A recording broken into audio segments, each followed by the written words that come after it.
Okay, hi everyone. Can everyone hear me okay?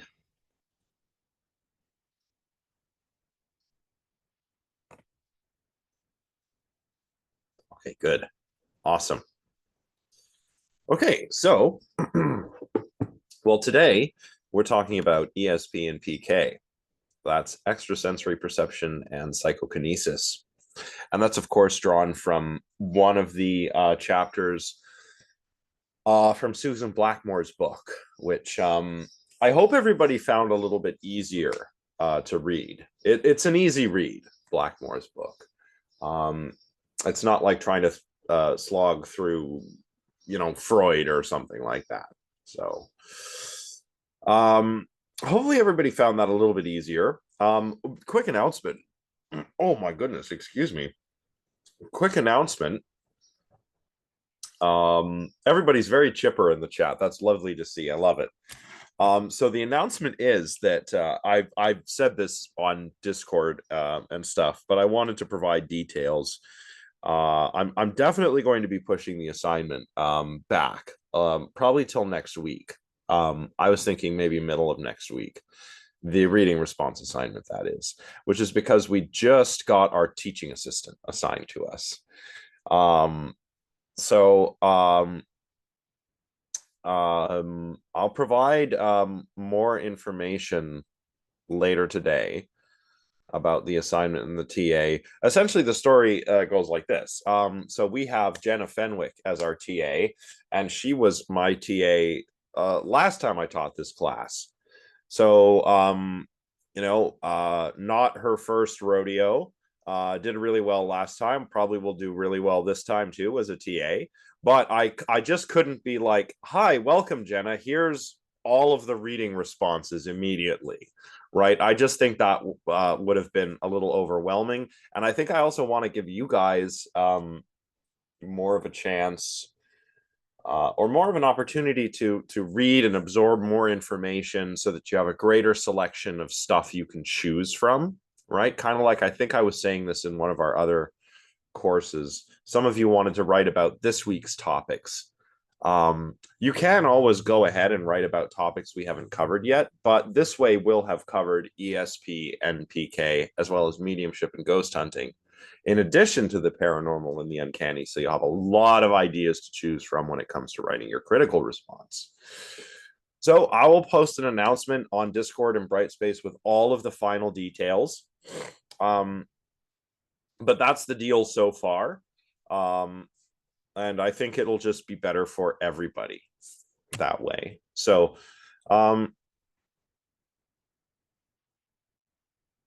oh, the Discord, you mean the link to the Discord chat, the Discord server?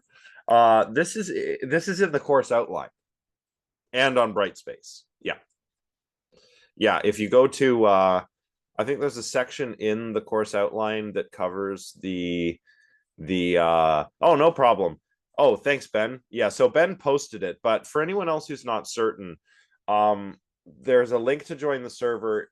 That's right, Johnny's right, in the helpful materials module and in the course outline. So there's multiple places to find it, and also people share the link in the chat when other people need it. So the course outline is on Brightspace.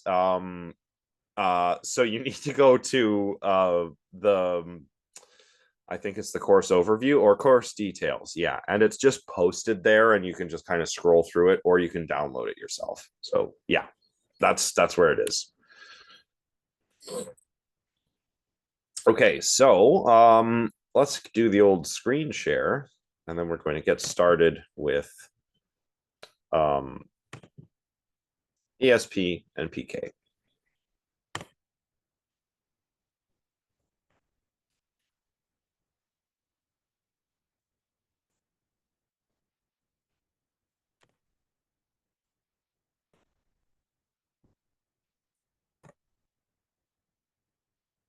Okay. It'll just be a minute. My computer is slow, of course. Though I can hear a northern cardinal singing outside of my window. Sounds wonderful. They sound like they're shooting laser beams when they sing. They have a really unique song.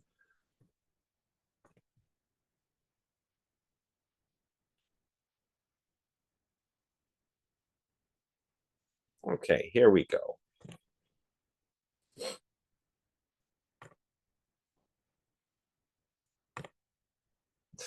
So while this computer slowly loads the slideshow, um, this is a lecture where we will be covering a little bit of um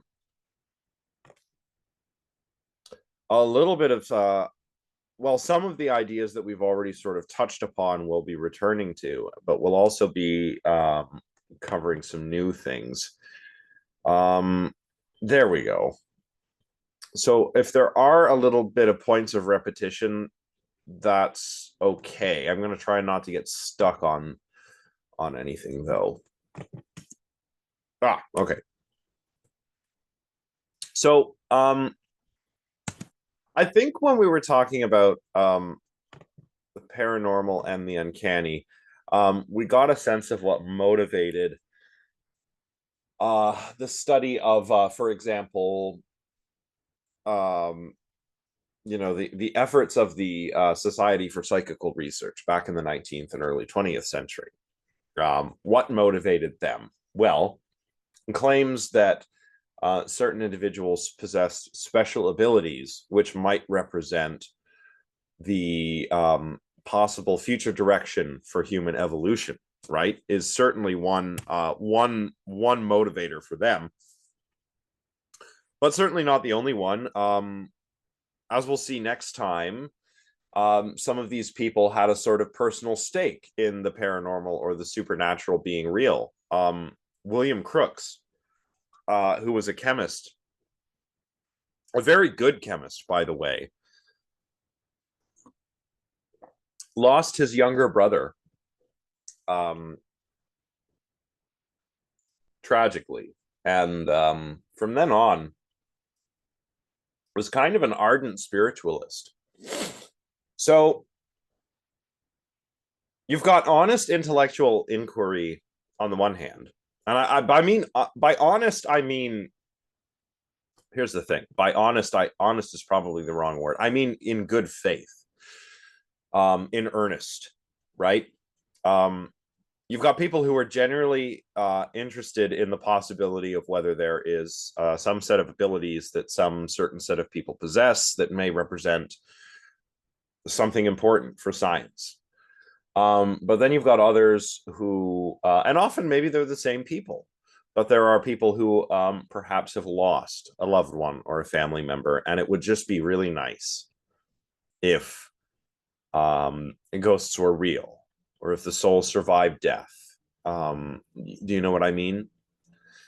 So there's intellectual inquiry on the one hand, and we'll say a personal stake, right, on the other. That's why the spiritualists did it. Same with parapsychology. The Rhines, Joseph Banks and Louisa, I think it's fair to say they were really giving it the old college try, right? Doing parapsychology, trying to identify psi abilities in quote unquote normal individuals. Later on, as we'll see today, it's possible that that sort of motivation got eclipsed by the motivation to undermine materialist science. And we'll see how this goes down today. So that's my little preamble. Why else should we study claims of ESP and PK? Well, Susan Blackmore, remember, a former parapsychologist, said that we should study them principally because, one, claims of paranormal experiences are very high. So are rates of belief in the paranormal, right? For example, in 1991, a Gallup poll with a sample of about 1,000 was conducted. And over a quarter, or about one quarter, excuse me, of the participants in that poll, so we're talking around 250 people, claimed that they had communicated with somebody using extrasensory perception. Half of the participants, even if they didn't have an experience or claimed to have an experience with ESP, still believed in ESP. A repeat of this poll 10 years later showed similar results. 41% of the respondents said they believe in ESP, 31 in telepathy, and 26 in clairvoyance. Now, there were other items on this survey. We had items like channeling, belief in ghosts, belief in astrology. And this is a Gallup poll, so it's happening in America, but almost 3/4 of the people surveyed, over 750 people out of 1,000, believed in at least one of the 10 paranormal items on the thing, which is high. In a British survey, which had a much higher sample size, their N was 6,000, over 6,000. That's what N means. N is just your sample size in statistics. 59% of these respondents said they believed in ESP. So belief in the paranormal is very high. Belief that one has had a paranormal experience is quite high. Or rather, I guess not one, but people, many people believe that they have had paranormal experiences. So we should try and explain that, right? And it may turn out that there are not really abilities like ESP and PK. Yeah, I believe they were selected randomly. That's the idea, right? You want a randomly selected representative sample. And you'll get that with around 1,000 people, typically. That N for the British survey is actually quite high. Usually sample sizes don't go that large. But around 1,000 people, you're probably a randomly selected sample of 1,000 people. You're talking about something that should be good enough, right? If you're just doing a poll. So, a lot of people believe in the paranormal, so we should try and explain it if there is something there to explain, right? And also, if phenomena like ESP and PK were shown to exist, it would have very, very big implications for science, right? Think about it. Imagine if telepathy were real. What would that mean? Well, psychologists, medical doctors, they all do what are called double-blind experiments. What this means is that neither the participant nor the experimenter knows which experimental condition they're in. So, participant comes into a lab. I'm here for the experiment, sir. Okay, go into the room. We're going to do the experiment. The patient doesn't know whether they're in the experimental condition or the control, but neither does the person who's sitting there recording the data and running the experiment.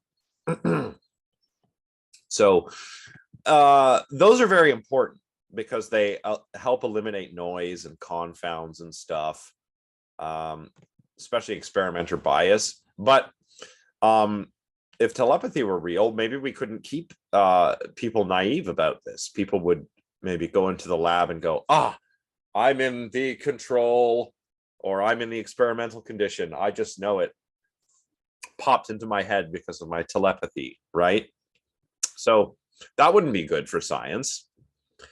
If psychokinesis were real and we could move things with the mind or affect the physical world with the mind, we might have to discard a lot of results in physics, especially quantum physics, because of the observer effect. We'll talk about the observer effect later today. If precognition is real, if we can know about events before they happen, then our understanding of time or of the mind or both is clearly wrong, and we need to reevaluate it, right? So this would have implications for how we do science on the one hand, but also what we think we know about the world if these things were true. So yeah, let's study them. Let's see what's up. What's happening, right? Remember, let's go back to this. Remember, we've got metaphysical and methodological naturalism, two different varieties of naturalism. And especially the first one,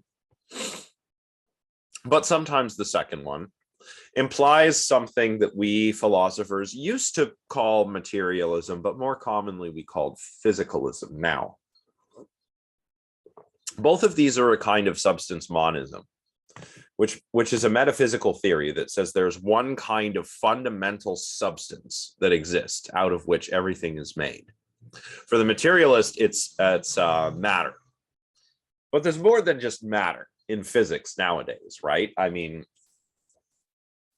talking about this in my philosophy of mind class currently. There's also energy, there's electromagnetic fields, stuff like that. Those aren't material objects, but they're still physical things.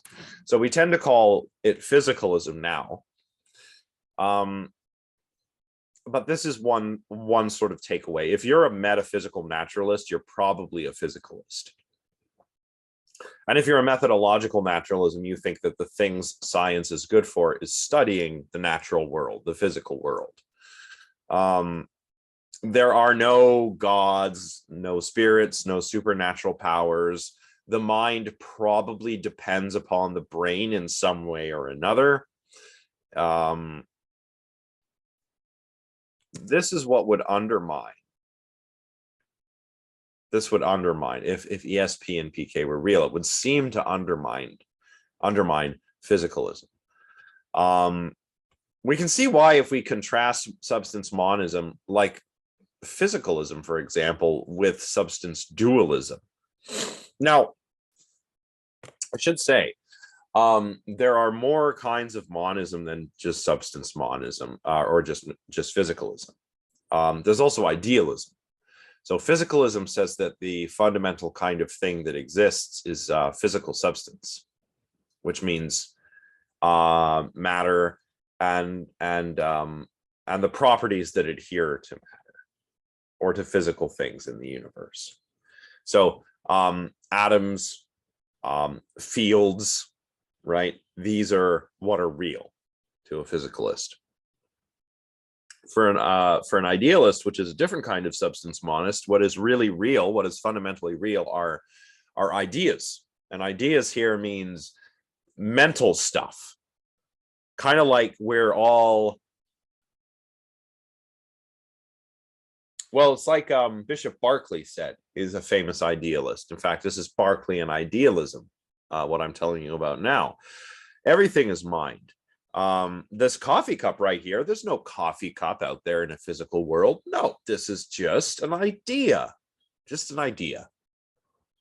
It's a delicious idea, if it is indeed an idea.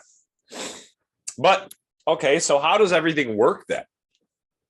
I mean, I've got my ideas and you've got yours. How is it that we seem to have this consistent sort of world? Why does it seem like there's a mind-independent reality if there is not? And Bishop Berkeley, being a bishop, said, well, it's the mind of God, you see. We're all kind of in the mind of God, right? The mind of God is reality, and it's all idea. It's kind of like God's mind is the matrix, and we're all in the matrix, you know? There is no spoon because you're in the matrix. Well, contrast monism, not idealism, but physicalism, with substance dualism. Yeah, we are all one, essentially. Like, my mind is part of, I mean, I it's been a long time since I've read Berkeley, but yeah, our minds are in God's mind. Like, God is the cosmic computer brain kind of thing, right? I'm not doing a very good job of explaining this because it's been a long time, but yeah, kind of. We all exist in the same shared mental world, which God kind of keeps together on Berkeley. So that's idealism. That's one variant of idealism. There's also physicalism. Yeah, kind of global consciousness. Global, like I still have my own consciousness, but there's a sort of meta mind, which is a God. So contrast that with oh, okay, Alicia, actually, yeah, that's it reminds me of that. It's not exactly the same because it really depends on what we mean by the word real. Like when we use the word real in everyday vernacular, we mean like, is it true? Is it really there? Right? Like this coffee cup is real. It's a real coffee cup. It's not a fake imitation, right? It's not like that coffee cup I ordered from Think Geek years ago.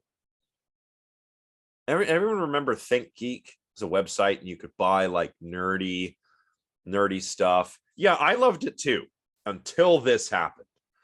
I want to buy a coffee cup, a lovely glass coffee cup with the caffeine molecule on it. And I thought, well, that would be cool. It would be a good coffee cup because it has caffeine. It's glass. It's transparent. Awesome coffee cup. I get this coffee cup. Warning, the paint on this coffee cup contains lead and cadmium. Do not use this coffee cup to drink out of. Yeah. So, that's like a fake coffee cup. But, and here's where I'm going with this example. The purpose of this example is that for a philosopher, what is real is not the same as what we mean in our everyday vernacular with real, or not exactly, right? It's like, this is my real coffee cup, which I can actually drink out of. And then there's some fake coffee cup like that one I just told you about. For a philosopher, real means mind independent. That's what real means for a philosopher. It means that this coffee cup exists whether I'm perceiving it or thinking about it or not. It doesn't matter if I'm doing those things. The coffee cup exists. An idealist says you need a mind to make it exist. So simulation is not real. Because it's like, well, it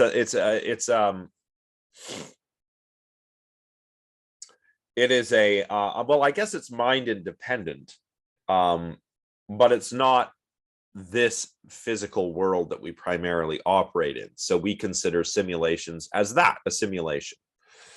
But for Berkeley, it's a similar idea. In the everyday vernacular sense, what are real are mental items, but they're not real in that they're mind independent. They're ideal. They're mind dependent, but they are what fundamentally exists. I don't want to say they're real because they're not. They're ideal, but they're still what is really real, which is not the case with a simulation. So, okay, so getting back on track, we can contrast physicalism with substance dualism. And this goes back a long way. Kinds of dualism go back all the way to Plato, really. But we can attribute this particular variety of dualism to Descartes. Now, Descartes thought that there were two fundamentally different kinds of substances. There was res extensa, which is extended substance, and this is the sort of stuff that things are made of. Descartes said bodies are made of this. His body, human bodies, but also objects in the physical world. They take up space, they have mass, they can interact with other things that take up space and have mass. Material, the stuff a physicalist would say is what really exists. And then there's thinking substance, or res cogitans. So this is non-physical. It doesn't take up any space. And it is what thinks. All the things that we associate with a mind, all the mental functions are what the soul does. So consciousness, reasoning, our sense of right and wrong, our sense of autonomy or agency, all of it. Now, a physicalist would say that the mind is not a substance. They would say that, well, there's lots of varieties of physicalism, but Some might say that the mind is what the brain does. Some might say that mentality emerges from the complexities of the brain. Some might say that mental states are just brain states, right? There's a lot of ways to cash this out. But a physicalist, the point is, a physicalist would deny that mind is an immaterial thinking substance, a soul. A physicalist would deny that the soul is like this. Descartes is talking about the mind as much as he is the soul.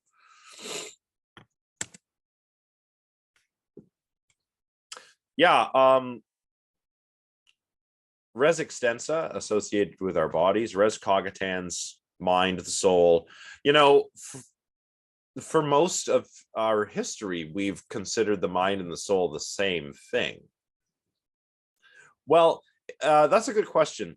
It depends what you mean by soul, right? If you believe that the soul is an immaterial entity that survives the death of your body, then no.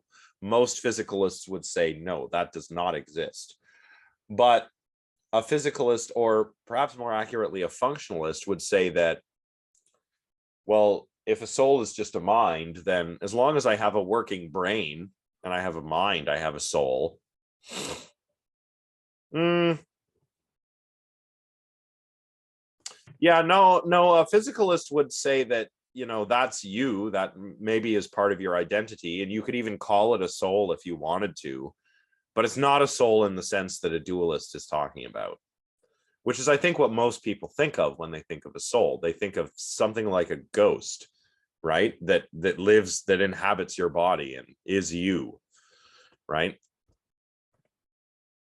Yeah, being dead is I mean, yeah, like, yeah, I didn't exist before I was born, and I won't exist when I'm dead. So I think they're kind of alike in the sense that there is nothing that it's like to be dead or not alive for me. Do you know what I mean?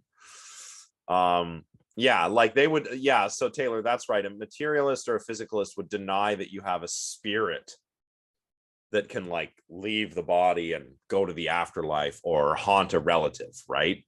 I don't think it's sad. I think it's awesome, actually. This is what I believe. You know, no pressure. You don't have to. I'm not trying to convert you all. But you know, when there's a finality to death, it really does make life a little more special, you know.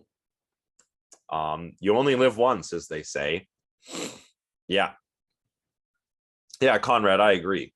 You need to seize the day. You guys should watch that movie, Dead Poet Society, with Robin Williams. Excellent movie. If you go watch it, you'll understand why I'm bringing it up now. Okay, let's we can probably skip the rest of this chat. Yeah, it's a very good movie. Robin Williams, awesome movie. Very good. Okay. Now, oh.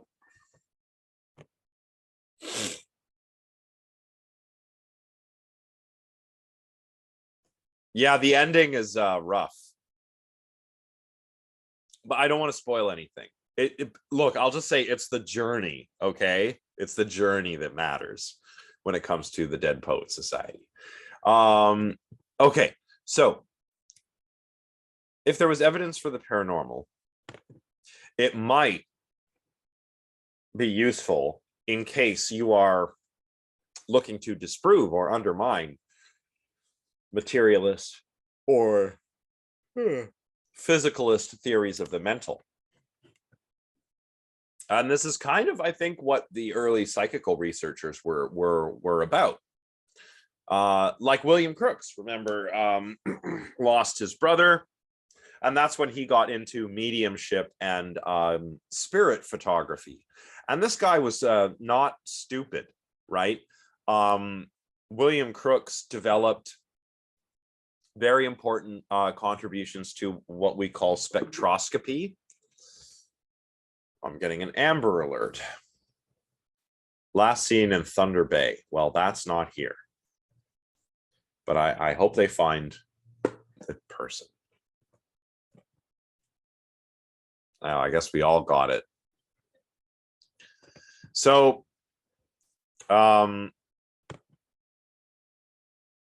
yeah, right.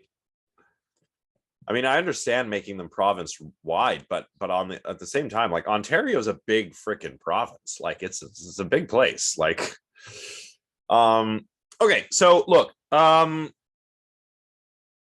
William Crookes got into mediumship and spirit photography and stuff. Very smart guy. Contributed to spectroscopy, which is how we can tell what stuff is made of by the light that reflects off of it or emits from it. This is the reason we can point a telescope at a star and go like, oh, that star's made of this, because we can see what kinds of light it's emitting. It helps us tell what it's made of. But Crookes also was taken in by fraudulent mediums and fraudulent spirit photographers. This is a time when photography was still quite new, so people weren't really aware of the ways in which photographs could be manipulated. And there used to be spirit photographers that would basically just do a double exposure on a piece of film to make it look like there's a ghostly figure standing behind you. So, and Crookes bought into this hook, line, and sinker, because I think ultimately he really missed his brother, which is understandable, right? So, you know, maybe evidence for the paranormal is sought by people who want to undermine those materialist theories of the mental. And I get it. I mean, materialism, physicalism can seem a little cold and a little uncomfortable, especially if you've grown up with the notion that there is more to the universe, right? It can be a little unsettling to confront the possibility that once you die, you die. I mean, it's frightening, it's scary. Death. When I think of death, I think, oh, I don't want to die. I don't want to do that. But then I think, well, I guess if I'm dead, it won't really bother me that I'm dead. Kind of like Conrad said, sort of, it reminds me of something Mark Twain also said.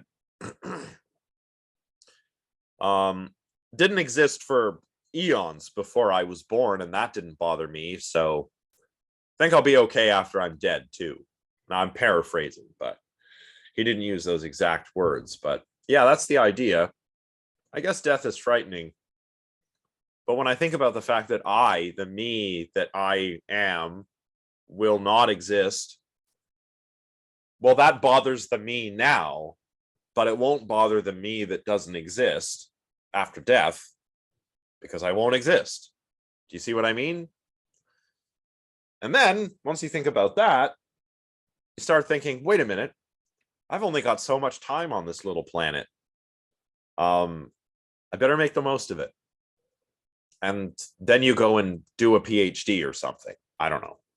Like, so that's I get it. I really do get it, but it's okay, right? Yeah. Yeah, Conrad, that's funny. Yeah. I'll either defuse the bomb or it won't be my problem anymore. Yeah. Yeah. Yeah, and plus after you're gone, hopefully you've made an impression on other people, right? So sometimes this sort of effort to undermine materialist theories of the mental or physicalist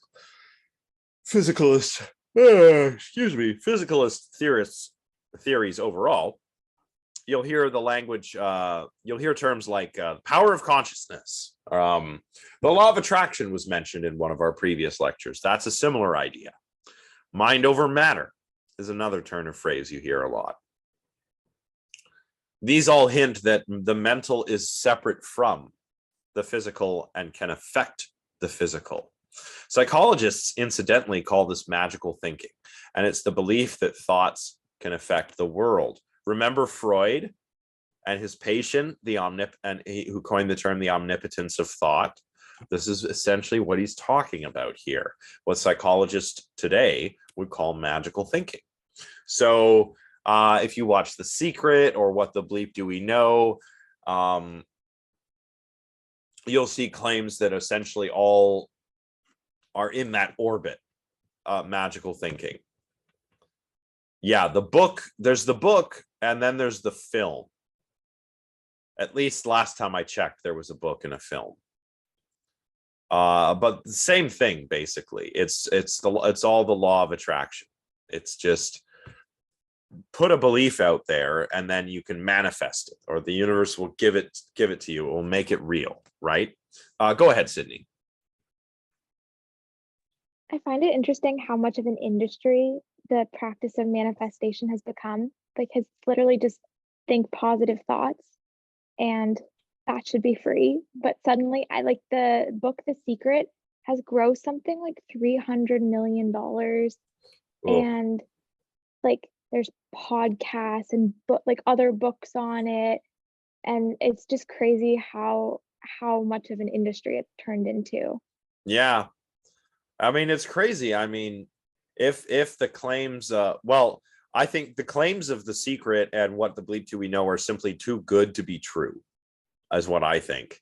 But that does not stop people from, from wanting, from like, oh, you know something I don't. Have my money, right? You're absolutely right. It boggles my mind. Yeah.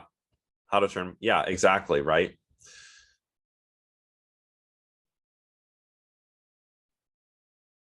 It also, The Secret reminds me of that Robert Kiyosaki guy. He's got that Rich Dad Poor Dad book series. It's all about how to get rich. Sydney, go ahead. Yeah, sorry. I would say like it also, there's been like a bunch of discussions on it, but how it's almost like a dangerous idea too, because it doesn't account for like social privilege and how like our society is not ordered in the way that, oh, if I just like think I'm going to be rich, oh, if I just think this way, it's your fault for not being positive. It's like a very like blamey idea. Yeah, like pardon my frankness, everyone, but The Secret is for like people who look like me. You know what I mean? Are you going to go up to some guy who's the victim of systemic racism and who's always being pulled over by the police unjustly, or excluded from certain neighborhoods because of his background or lack of privilege? Are you going to go and tell a person like that, like, oh, you're just not being positive enough? I mean, and I think that's what you're saying, Sydney. Like, it completely glosses over stuff that we can actually fix in society that would make everyone's lives better. But no, the people who read The Secret are people, they're white and privileged. I'm sorry if that's like super frank or whatever, but it's true. Yeah, that's true. The Secret, like, oh, want to be happy? Here's how to get money. Is it, well, what if money doesn't bring me happiness? I know plenty of people, like, look at whenever I think of a rich, miserable person, I think of Donald Trump, right? I'm so rich, huge. But the guy looks freaking miserable. I mean, even when he was the president and he had everything he wanted, he was just like, huge, Donald Trump. Like, he just seemed just absolutely miserable. This guy is not happy, right? I don't want to be that way. If that's what money gets you, I don't want to be, a farm. Yeah, like you say, a farm in the middle of nowhere would make me quite happy as well. Yes. Yeah, diminishing returns. Yeah, and that's true. And that's why I raised the point of Robert Kiyosaki, because he's got his book series, Rich Dad Poor Dad, which is all about, oh, my dad was the poor dad because he was a high school teacher and they don't make money. But my neighbor, who was my friend, his dad was the rich dad, because he had a small business. So first of all, these are made up characters, right? They've never existed. And the only guy getting rich from Robert Kiyosaki's books is Robert Kiyosaki, right? It's like David says, it's a get rich quick scheme. It's just not. I mean, it takes work. It takes a lot of hard work to run a business and make money. You can't just read Rich Dad Poor Dad and learn about your cash flow. Like, oh my God! Even though I read all these when I was younger, and after I read them, I was like, these are absolute garbage. And I'm just remembering all of the nonsense now. The secret is like that, but for spiritual matters instead of money. And the point I was trying to get to here is that the law of attraction. Oh yeah, NFTs. Yeah, they're another one. Don't just stay away from NFTs and crypto, everyone. If you're thinking about it, just don't.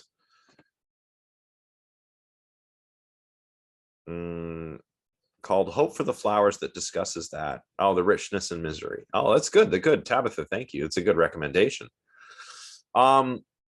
So what I want to get to is that the idea in these books and films is that thought can affect reality. That's what the law of attraction is all about. And that's not psychokinesis in the sense that we're going to be talking about today, but it is related to the idea of magical thinking. Another book which tries to be a bit more scientific. I mean, The Secret, What the Bleep Do We Know? They're not pretending to be science books. Well, maybe What the Bleep Do We Know is, because they interview some physicists. But The Secret is trying to straight up just be mystical philosophy. You've got other books like this, The Conscious Universe, The Scientific Truth of Psychic Phenomena by Dean Radin. He's the director of the Consciousness Research Laboratory, now I believe the Institute of Noetic Sciences. I was talking about him the other day. We were talking about charlatans in a research meeting that I was in, and Radin has his research institute, the Institute for Noetic Science, which sounds really fancy and scientific, but the dude is just a parapsychologist. He's just doing his Zener card experiments. I mean, guys, we're past this. Like, we're past this. Even if there are psi phenomena, we are past that research paradigm. So, anyway, he thinks that, quote, understanding such experiences, ESP, PK, requires an expanded view of human consciousness. And by expanded view, Blackmore thinks that he means a non-materialist view, which is fine if we're talking about what you want to believe in, but it's not the kind of thing that you can do science with. So we need to take these claims seriously. If paranormal claims are false, for example, then we have to explain why belief in the paranormal is so widespread. And we could explain people's anomalous experiences naturalistically. That's what anomalistic psychology is all about. But if paranormal claims are true, then we need to work out the implications for science and for everyday life. So that's why we've got to study this stuff. So now let's talk a little bit about research into these phenomena. Those birds are really singing outside of my window. I don't know if you can hear them, but it's kind of nice. So we can skip this. Yeah, we've seen this already. The origins of the parapsychology laboratory at Duke University. So Joseph Banks and Louisa Rhine. Remember, they didn't study unique individuals. They tried to make psychical research into a proper science. So they studied normal folks. They used Zener cards for ESP. And they tried to see if people could affect the outcomes of dice rolls using their minds. I did this recently in the enrichment mini course that I taught a few weeks ago. It was the sort of abridged version of this class for high school students that I think I told you all about. And we replicated these, or we tried to replicate these experiments. I just had a bunch of cards, and the students got into groups and did card guessing. And some of them also tried to affect dice rolls. It was null results all around, but it was kind of fun. So you can do this with your friends if you want. You can try it. You don't even need Zener cards. You can use regular playing cards, and you can see whether any of you have psychic powers. And if you don't, it's fine, because it's just kind of a fun thing to do anyway, right? But what are these powers, these psi abilities? Here's a little breakdown. So psi is coined by the Rhines, and it's an umbrella term for extrasensory perception and psychokinesis. Yeah. Oh, yeah. Yeah, that drinking game. Yeah. But you have to be careful with drinking games, especially if you've already been drinking. You can drink too much. Where'd it go? Oh, that's not the chat. Where's the chat gone? There it is. Yeah, this is also magical thinking. It reminds me of when people try to cheer really hard for their sports team, because the cheers will help the team win somehow. Or my favorite, when people are playing Wheel of Fortune and they spin the wheel and they're like, big money, oh, come on, big money. Like they're yelling at the wheel to try to make it, go farther, so they get they win a bigger prize or something, right? Like, so that's all related to the magical thinking stuff. Yeah. So under this psi umbrella, we have ESP, extrasensory perception, which includes telepathy. So that's transmission of thoughts from one mind to another beyond the known sensory channels. Clairvoyance is gathering information about something through ESP. Precognition is an awareness of events before they happen, like seeing the future. Psychokinesis is the extramotor ability to influence objects in the environment. So basically moving things or affecting processes with the mind. It used to be called telekinesis, but now we call it psychokinesis. So, any questions so far?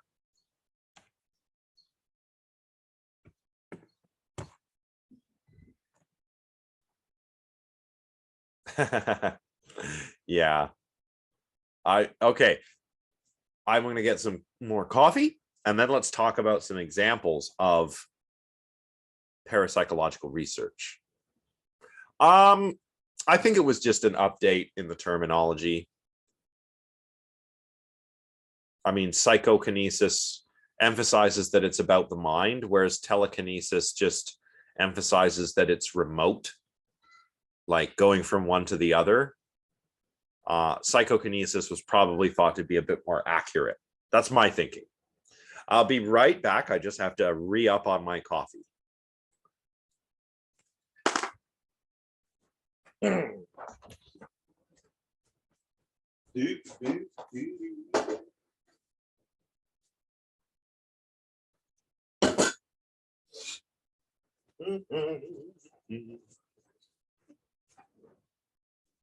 Yeah, this mug contains, oh wait, I don't have my, here we go.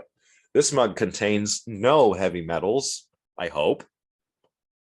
Either that or I've been drinking lead all this time. Whatever, carpe diem. You only live once. Okay, but yeah, I imagine a lot of, like Taylor said, I don't follow hockey, but yeah, this happens every, I'm gonna sound like such a jerk. This happens every few decades, where the Leafs kind of get into the playoffs and everybody gets all excited, and then they're out, right? I remember the last time it happened, I was actually in college, and my friend was super excited about it. And I said, you know, if the Leafs win the cup, I will start watching hockey.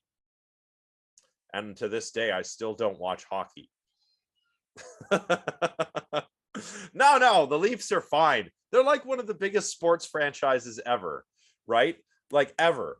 Like seriously, that team is enormous. They're fine. They don't need to win the cup. They're the Leafs. They're just there. I mean, no, seriously, it would be nice if your dad could see them win. But it's true. The Leafs are just kind of there. They're like part of they're like a Canadian institution. They don't need to win the cup. They just have to exist. But I hope they do. That would be nice. And I don't even know when they won it last. What was that song by the Tragically Hip? Oh, 1967. Yeah, that song 50 Mission Cap by the Hip. It's all in that song. Yeah. I don't watch hockey, but I listen to the Hip. So still pretty Canadian. Yeah. So Bill Baruco disappeared that summer. He was on a fishing trip in a plane. The last goal he ever scored won the Leafs the cup. In 1952, won the Leafs the cup. They didn't win another. No, they didn't win another till the year he was discovered. So that song is not about their last cup, but it's about the Bill Baruco who went missing. It's just a weird bit of Canadiana. I mean, that's the Tragically Hip. Like, you know, I feel like other people from other countries can listen to them, but I don't think they get it. Do you know what I mean? Just because, like, you know, it's all this Canadiana. Anyway, I'm digression about the Tragically Hip. Let's get back on topic. Modern examples, but I mean like post Rhines, post psychology, post parapsychology lab at Duke University. Yeah, it was so sad when Cord Downey died. Yeah. ESP dream research. I'm distracting myself with this camera. So this took place at the Maimonides Medical Center. And what happened here was that they used a free response method rather than a forced choice method. So if I am, you know, getting you to pick a Zener card and try to send the image on that card to someone else, that deck has already been shuffled. So whatever card you draw is determined because the deck is already shuffled. So that's a forced choice. Free response is like, okay, here's 5 objects and you pick one and you send the mental image of the object you picked to the receiver, right? So that's what free choice is, free response versus forced choice. So participants would go into the sleep lab and they would be woken up while they were in REM sleep so that they could report their dreams, because you don't remember your dreams very well unless you awaken from them. And you dream in REM sleep. So we'll see when someone's in REM sleep, their eyes go like this. It's rapid eye movement sleep. That's what REM means. So we wait till they're in REM sleep, let them dream a bit, wake them up, ask them to report on the dreams. Now, while they were sleeping, there was an agent who was looking at a target. And he was trying to send the target to the dreamer. And there were some interesting correspondences that were observed in this experiment between what the agent was trying to send and the content of the dreams, which the participants reported. Yeah, that would be me. I'm absolutely incoherent when I wake up. In fact, sometimes I don't know. I think this happens. I think this happens to some other people. Um, but I will be kind of like in that space between sleep and wakefulness, and I'm speaking, but it's nonsense. It's almost like I have aphasia or something, and it's just word salad coming out. And so my partner will hold entire conversations with me that I don't remember, where I am just talking absolute nonsense. Um, so I don't think I'd be very good at this. Taylor, go ahead. Yeah, when I was reading this article, I was curious as to like, so you know how people usually dream about things that they are thinking about during their like waking hours, like things that are going on in their life or throughout their day. How would that be like measured then if the accuracy could be skewed by, like something that you were just doing while you were awake, and then you went to sleep and you dreamt about it. So like how do you measure that? Um, that's a good question. Blackmore doesn't really tell us how, but here's how I would do it. I would have somebody keep not only a dream journal, like report their dreams to the experimenter or write them down or whatever, but also a waking journal, so that we know, say that we have everybody write down any significant or salient events the day before they go to the lab. And then we could compare to see if maybe there's some interference from that day residue. Freud called this day residue when you dreamed about something that, say, was something that was related to something that happened to you that day.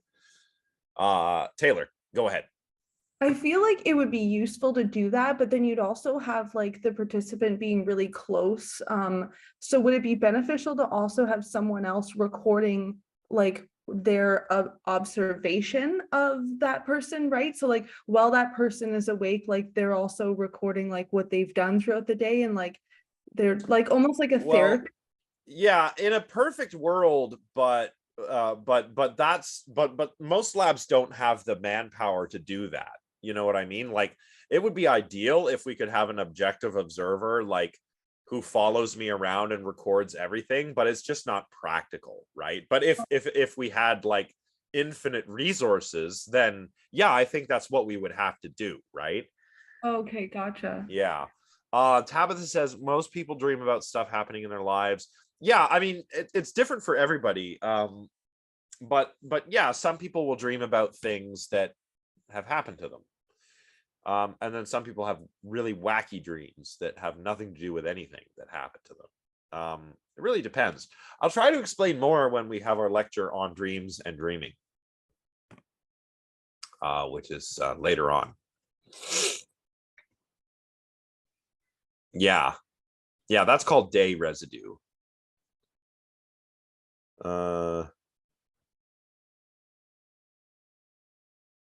I don't know about that actually, Alicia. I'm not certain that that's true. It places limits on the human imagination that I don't think are there. Do you know what I mean? Um, and people, I mean, I'll put it this way: like, I misremember faces that I've never seen. So I'll see a face, then I'll think, oh, that's what so and so looks like, and I have this picture in my head that every time I recall, it changes, such that when I see the person again, I'm like, oh, that person looks different than I remember. So I'm remembering something I've never seen. Just because of the way memory works. I think dreams are probably the same. It's kind of like how people used to say, at least I heard this when I was a kid, people would come up and tell me, like, did you know that before color television, everybody dreamed in black and white because TVs were black and white? And I thought to myself, that's the dumbest thing I've ever heard. Did people dream in black and white before black and white televisions? Well, why? Reality is in color. Also, it's not like, yeah, like, oh, before the color television, the world was black and white. What? Also, a lot of people didn't have televisions. Most people had radios. Gathering around to watch the television together wasn't really big until probably the 50s or 60s. And even then, televisions were quite expensive. Yeah, right. Oh, they only dreamed in audio because they only listened to the radio. So yeah. So I'm skeptical of both of those claims. Yeah, and Johnny, yeah, I get yeah. I see what you're saying there. The back rooms. I don't know, but yeah, most of mine are like that too, where they are, where I'm like, oh, I'm in this place that exists, but that place is different than it is in real life. Yeah, Tabitha, that's another one. If you die in the dream, you die for real. What? Like, why? Why do people believe this? I don't understand. I've had plenty of dreams where I like die and then I wake up and it's fine and I'm still alive. Yeah. That would be very silly if you could die during a dream and then you die in real life. I'd be like, what the heck, nature? Why would you do it that way?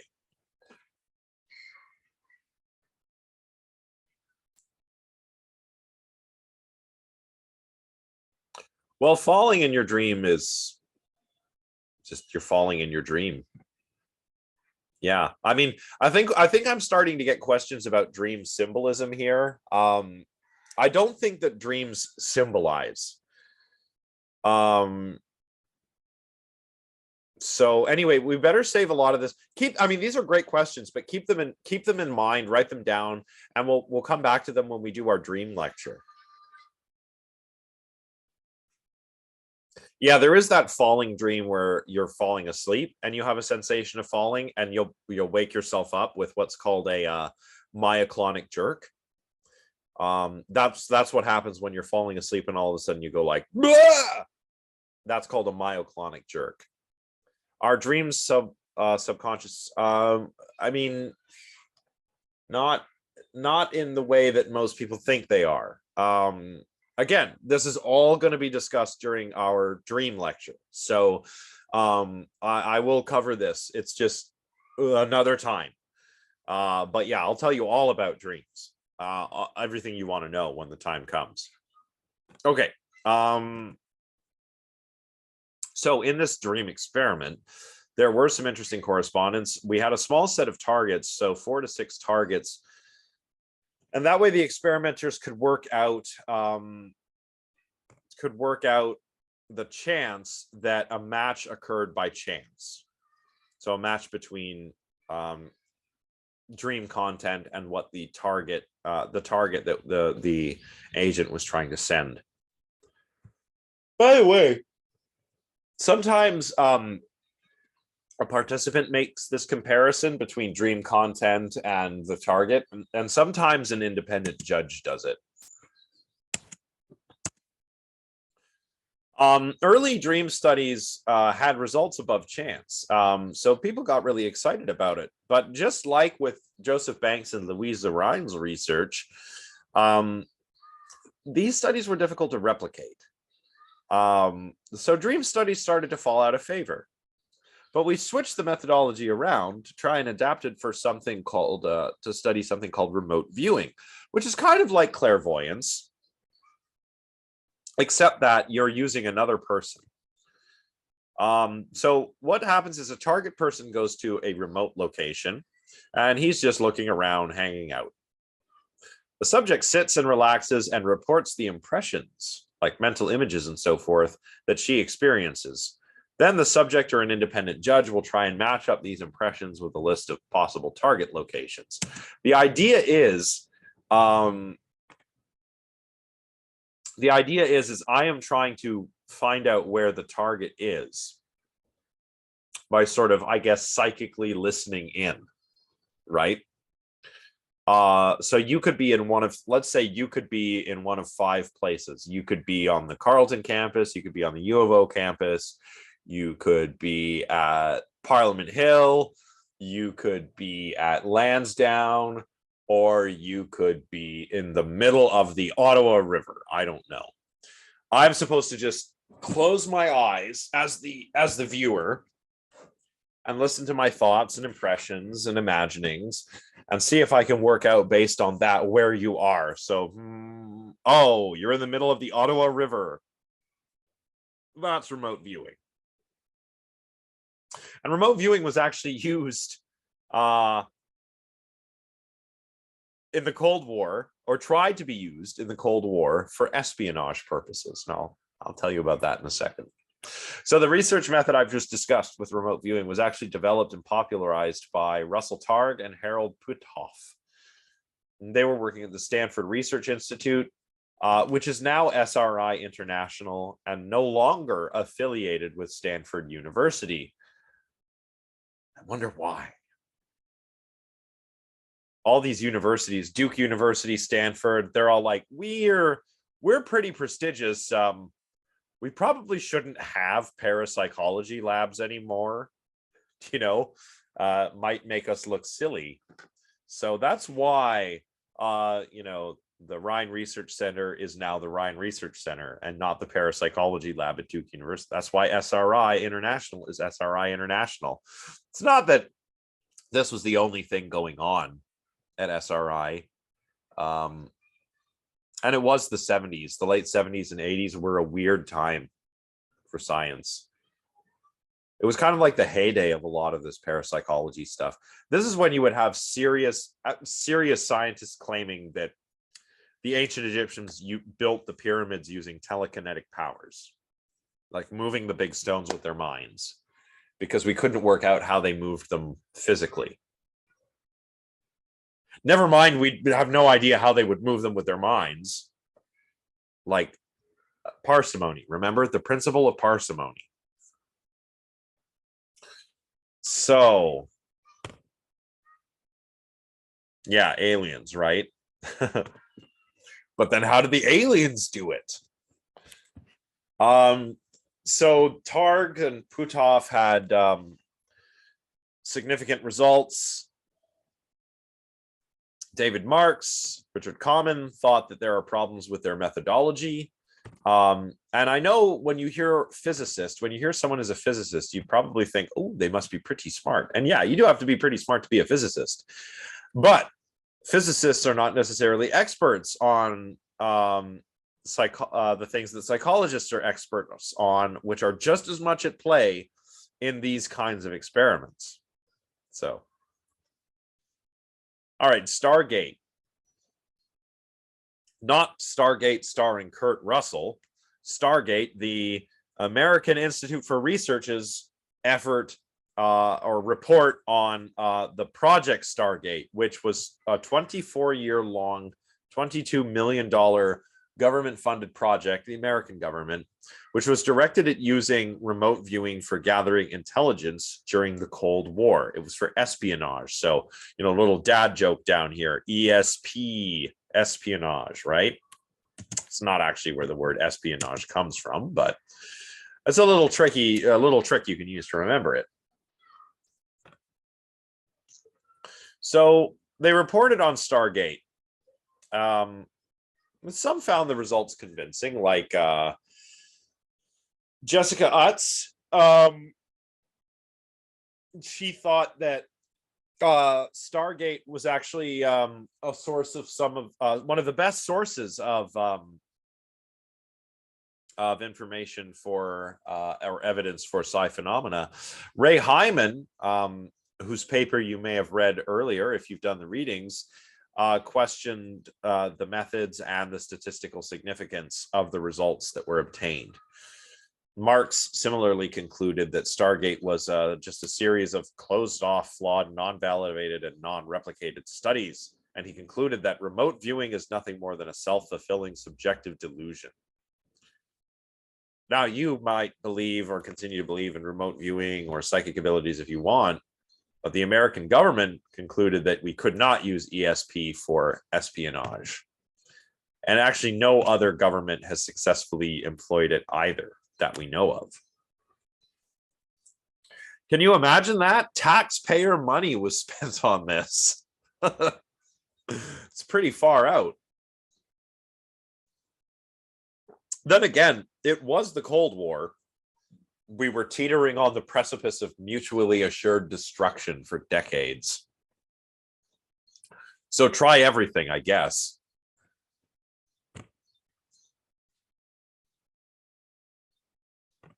Now, Targ would continue this line of research, even though many expressed doubts about his results. Targ uses his findings to argue that kind of similar to the Rhines. I don't know acoustic kitty. I don't know what that is. Sounds weird. Is it some kind of speaker? Do I want to know? I don't know.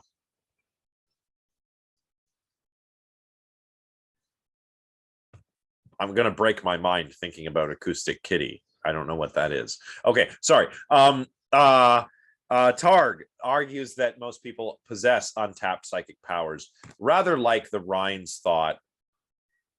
Oh no. Oh, poor little guy. Well, they did something similar with dolphins, where I think the Soviets tried to train dolphins to blow up mines, like underwater mines.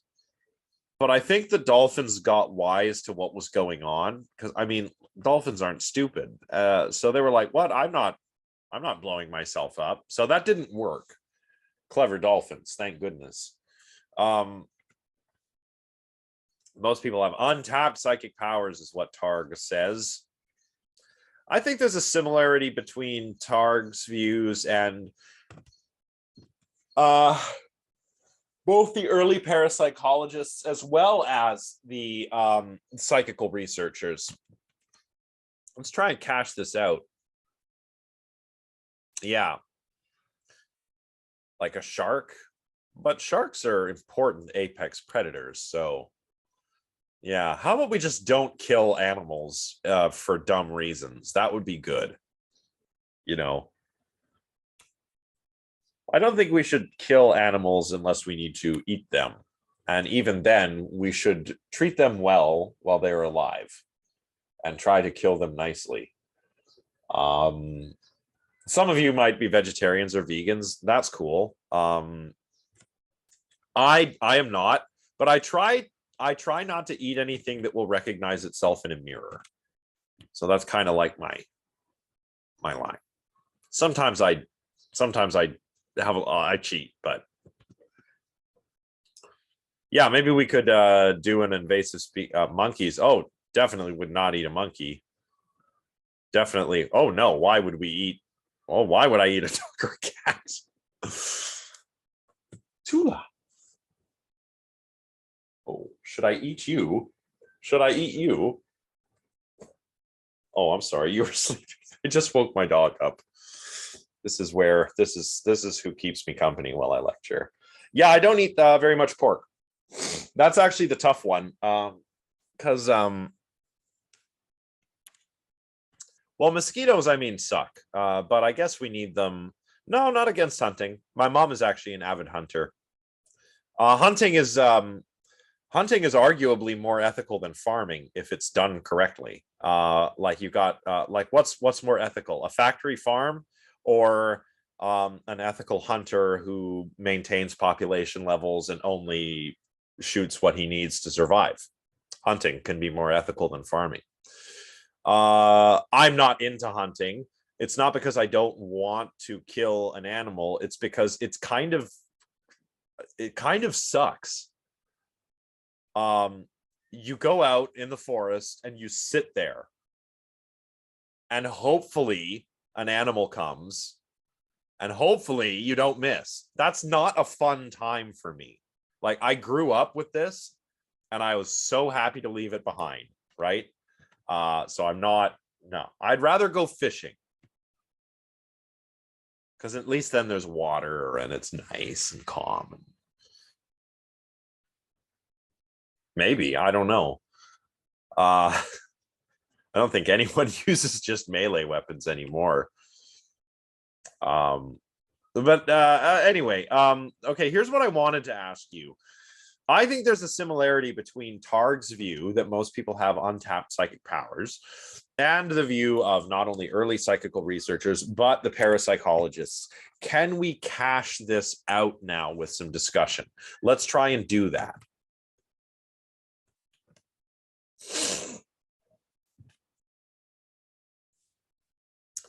So if most people have untapped psychic powers, what's that like? Is that like the psychical researchers or the parapsychologists and their claims?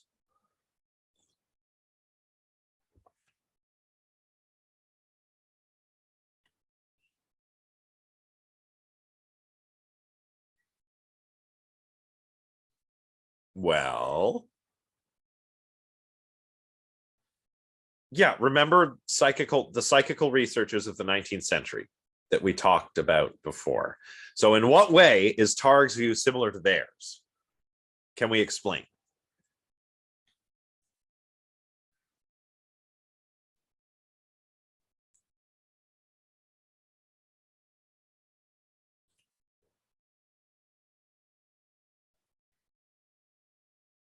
You guys have all gone so quiet. Okay, Russell Targ, a physicist, claims most people have untapped psychic powers. What are the similarities between what he's saying and what the early psychical researchers believed and what the later parapsychologists believed?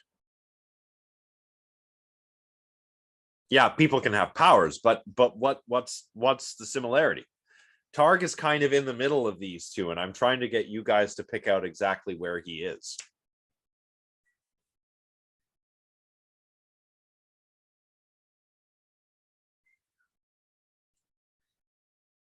All right, so here it is. Oh. Yeah. Yeah, they were like, yeah, they believe they were like mutants. The early psychical researchers believed they were a bit like the X-Men. And here, extraordinary powers exist and they can, yes, like that. That is true. I think that Targ is thinking like, everyone will one day be able to access these powers if we can figure them out. That's the similarity to the psychical researchers. Where he's similar to the parapsychologists is when he says, you know, most of us can do this. It's just that the clatter of our conscious mind suppresses our psychical abilities, right? So yeah, it's a bit about evolution, like Taylor says, but also it's a bit about like, well, we all have this and we just need to learn how to use it, right?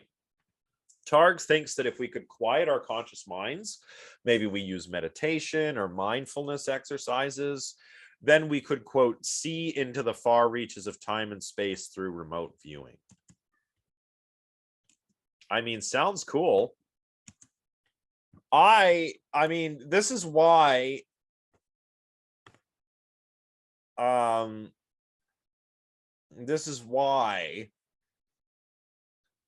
sometimes people will be like, oh, Josh, you're a skeptic, so you don't want any of this to be true. And I respond, well, no, if I could just know about the secrets of the universe by thinking about it, that would be pretty cool though, wouldn't it? Like, or if telepathy were real, that would be pretty cool. If I could move stuff with my mind, that would be neat. Sure, just prove it though. That's all I'm saying. I wouldn't say more or less percentage of our brain. We use all of our brain all the time, right? It's not like we're not using enough of it. And if we used more, we could have magic powers or anything like that. But rather,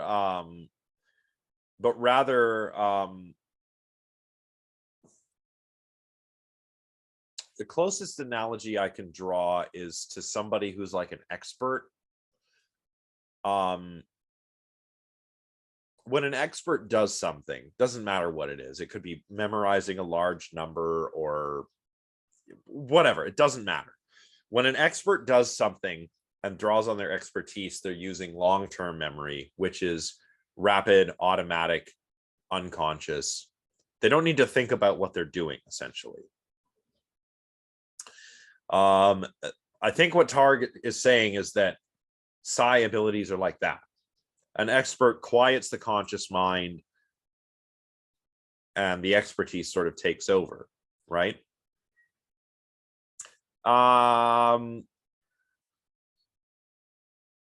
Yeah, okay, yeah, kind of like that. Maybe Targ is like, well, everyone can learn to do this in the same way that everybody could learn a second language if they wanted to, right? And again, when you're an expert at a language, like, okay, this is a great example for the expertise, right? Like, if you're an expert, like I'm an expert in English because it's my native language. I don't have to think about it when I just talk, right? And same with when I'm hearing what people are saying or reading what people are writing.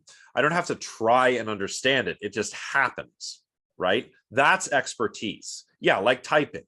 Yeah, like touch typing. Exactly. It's just expertise. So, if we all have untapped psychic powers, I think it would be like that. The conscious mind gets in the way. I think that's what Targ is saying. Okay, let us continue. Actually, what time is it? It's probably time for a brief break. Yeah, we started at 11:35. Now it is 12:55. So why don't we take a 10-minute break? Yeah, 10-minute break. Let's do it. So I don't know what time you have. I have 12:56. So why don't we come back at 1:06? So an even 10 minutes. And everybody can grab a coffee, go for a vape or a smoke, use the washroom, whatever you need to do. So I'll see you all back here in 10 minutes, and we'll talk about the Gansfeld psi experiments. It'll be fun.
Still got another minute, I think.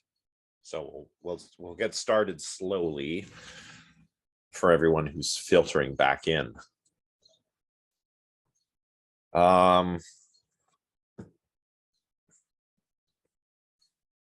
Before we pick up properly, has anyone ever seen that show? I don't think it's still on. It used to be on Discovery Science when I was in graduate school. It was called Through the Wormhole, and it was hosted by Morgan Freeman. Does anyone remember that? Has anyone seen that?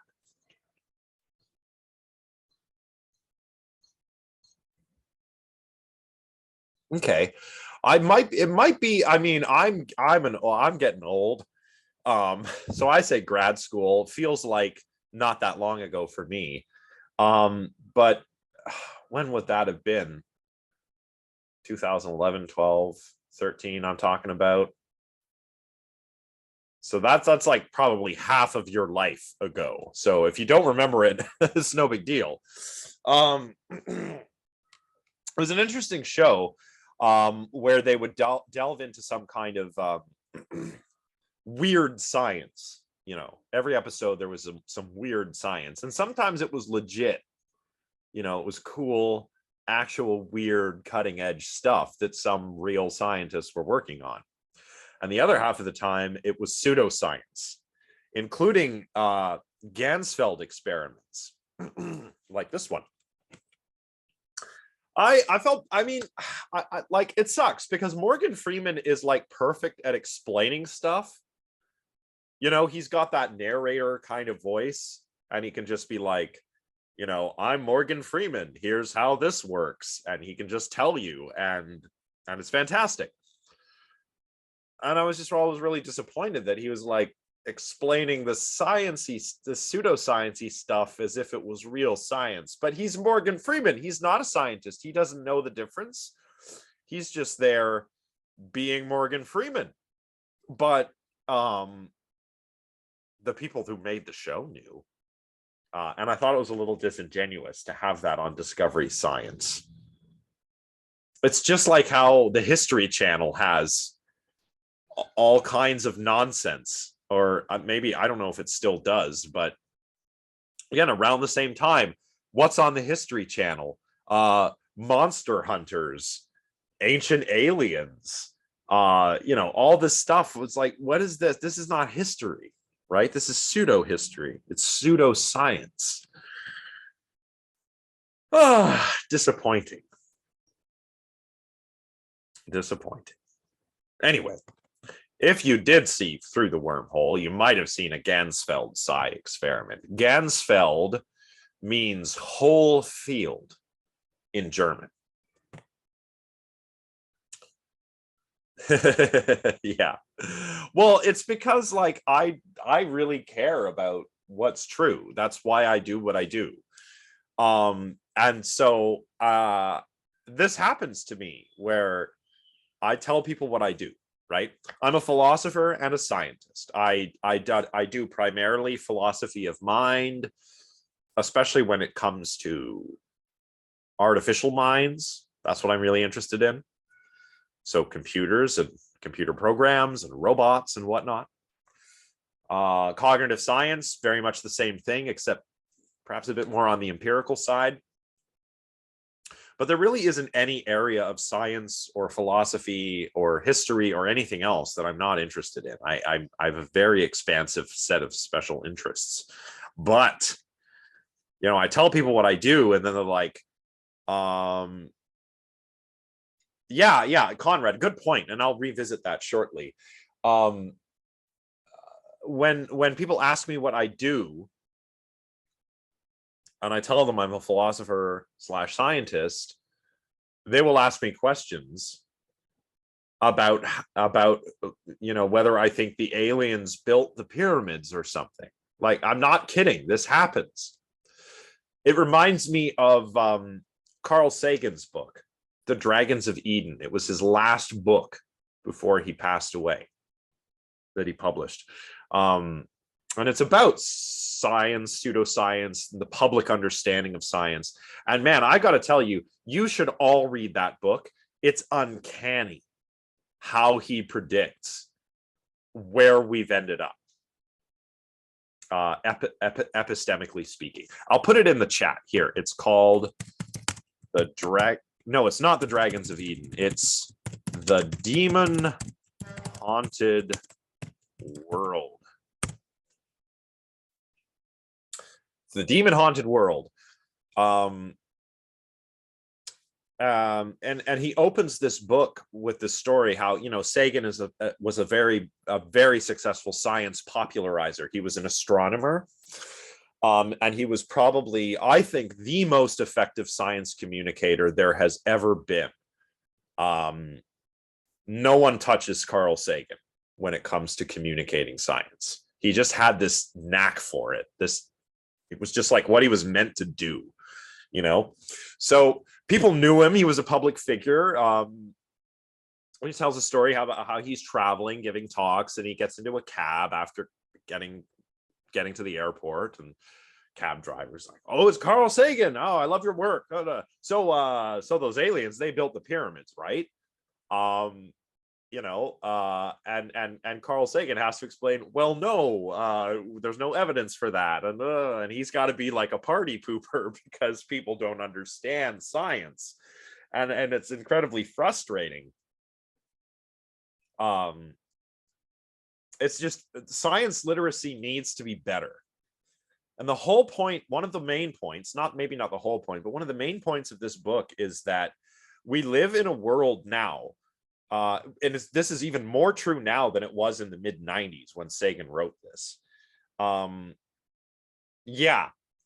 people ask me that too, as a cognitive scientist. They ask me, I get that all the time, and I'm like, no, they're not going to. But there are some dangers associated with AI that you should know about, which people are distracted from because they think the robots are going to rebel and kill all the humans or something, right? I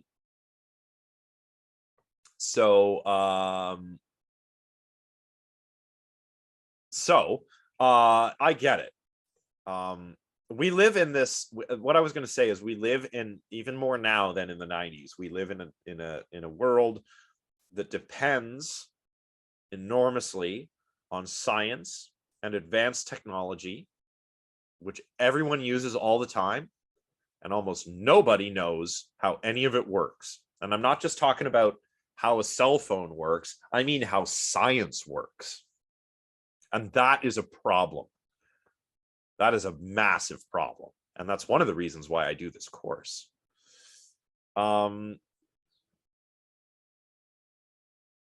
Yes, Conrad, interesting point. Yeah. They were more accurately, I think, described as conscripts, kind of like how you might get conscripted into an army, or like how some countries have like mandatory military service, like I think like in Israel, for example, and I think Sweden used to do this too. And Korea, Korea, because that's right, those guys in BTS have to do their military, they have to do like a year or two or something. But anyway, a lot of nations have this where you spend a year or two in the armed forces. Everyone does it. Obviously Russia. Well, Russia would just like everybody to be conscripted in the military all the time, I imagine, right now with how things are going for them in Ukraine. But that's a whole other can of worms. But it's like that, right? You join up for a bit. So the pyramids, it was kind of like serving your country, serving your pharaoh to go build the pyramids. Now keep in mind, I am not an archaeologist, so I'm not an expert in this. But from what I do know, that is absolutely right. They were conscripted workers. They were not slaves. And most of them were doing this in service to the pharaoh. It was kind of like doing your civic duty, helping to build the pyramids, right? So anyway, back to what I was saying about Sagan. Oh wait, no, there was a question. What did I miss? Oh yeah, I wanted to address this. It does sound weird at first. Um, I think that before people study either one of these, they have the impression that they are diametrically opposed to one another. And I really don't know why that is. Philosophy is about getting your fundamental concepts in order, about asking fundamental questions about everything, anything and everything. Science is what you do to see what the world is like. So philosophy is kind of like prior to science. Philosophy asks different kinds of questions than scientists ask, but both are aimed at generating knowledge. So they are not at all opposed to one another. They just have different methods and deal with different things. You see what I mean? And whenever scientists get all weird, it's like, dude, first of all, I am one. And also, I mean, you know, all those assumptions about the world that you're relying on to run your experiments. I mean, thank a philosopher, right? Not to mention that science used to be called natural philosophy. It was just philosophy about the natural world. Science is actually a very recent term. I could go on, but I won't. Gansfeld psi. Okay, Gansfeld means whole field. This participant is in the whole field, the Gansfeld, right now. She's got these half ping pong balls over her eyes, and there's a red light so that if she were to open her eyes, she would just see this sort of like pinkish monochromatic field. In these headphones that she's wearing, there's white noise being played. And the idea is that this produces a psi-conducive state of consciousness. Now, what happens here? Well, the participant is in the Gansfeld, and she has to report what she's experiencing in the Gansfeld. It kind of reminds me a little bit of sensory deprivation, where in sensory deprivations, people will report vivid mental imagery, even full-blown hallucinations, because they're awake, but they're cut off from the outside world because they're just sitting in like a dark tank floating in warm water or something, right? The Gansfeld is a little bit like that. So, you know, you see some stuff, you hear some stuff, and you report that. And all of this is recorded so we can examine it later. While our receiver is in the Gansfeld, we have a sender. They're sitting somewhere else, and they're trying to send something, a picture or whatever, it doesn't matter.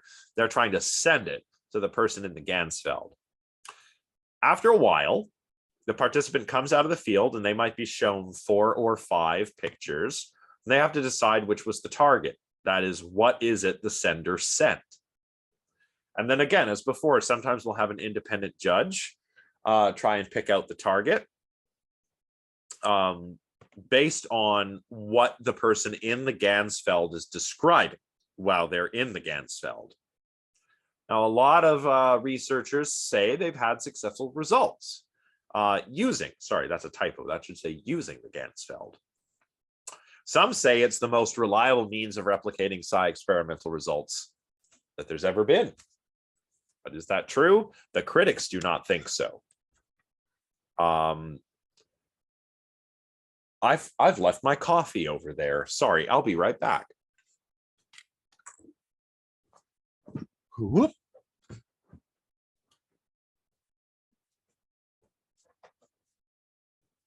Coffee. Gotta have the coffee. Oh. All right. So, what exactly is going on in the Gansfeld psi? Well, let's go back a bit. As mentioned, proponents of this experimental methodology say that it produces a psi-conducive state of consciousness, but at least to my mind, it seems quite similar to what we do with a sensory deprivation chamber. And we know that people just straight up hallucinate in sensory deprivation chambers. So can we really trust that this is a psi-conducive state of consciousness, or is it some other state of consciousness? It may be a type of altered state of consciousness, like sensory deprivation, but does that mean it's psi anything to do with psi? That's a pretty big assumption, right? Yeah, basically, brain gets bored, doesn't have any input, starts to generate its own mental imagery and stuff. It's really not unlike what happens when we dream. Because we're asleep, we don't have any information coming into the senses from the world. So how does the brain build a dream? It uses what's already in there: memories, emotions, expectations, motivations, and makes a dream out of that. Again, I will explain this in more detail when we have our lecture on lucid dreaming. So psi-conducive state of consciousness, that is a pretty questionable assumption, right? And again, if you've seen a show like Through the Wormhole, you've definitely seen the Gansfeld psi. I think there was a guy, he's actually based in Laurentian University, or he was, I don't know if he's still there. Laurentian University, Persinger, Leonard Persinger, I think his name is, and he does this stuff. He's in the psychology department. He is essentially a parapsychologist. Parapsychologists at universities in this day and age kind of hurts my brain. But anyway, what is it about? And also, what is it about?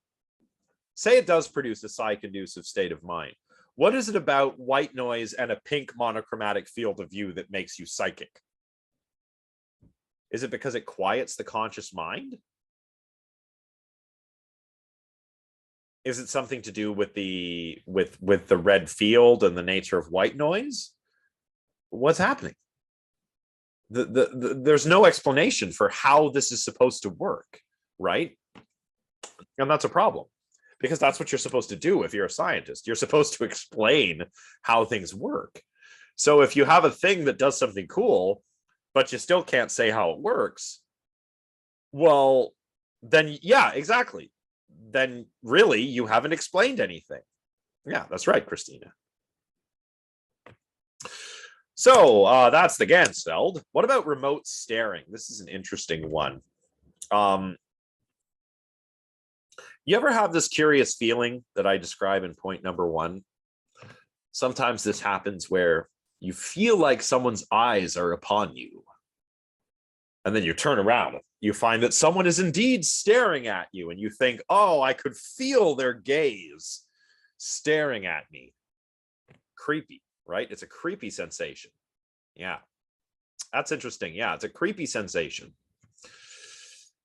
Now, Rupert Sheldrake is a parapsychologist who has done some work on this, and he thinks that remote staring is explained psychically, essentially.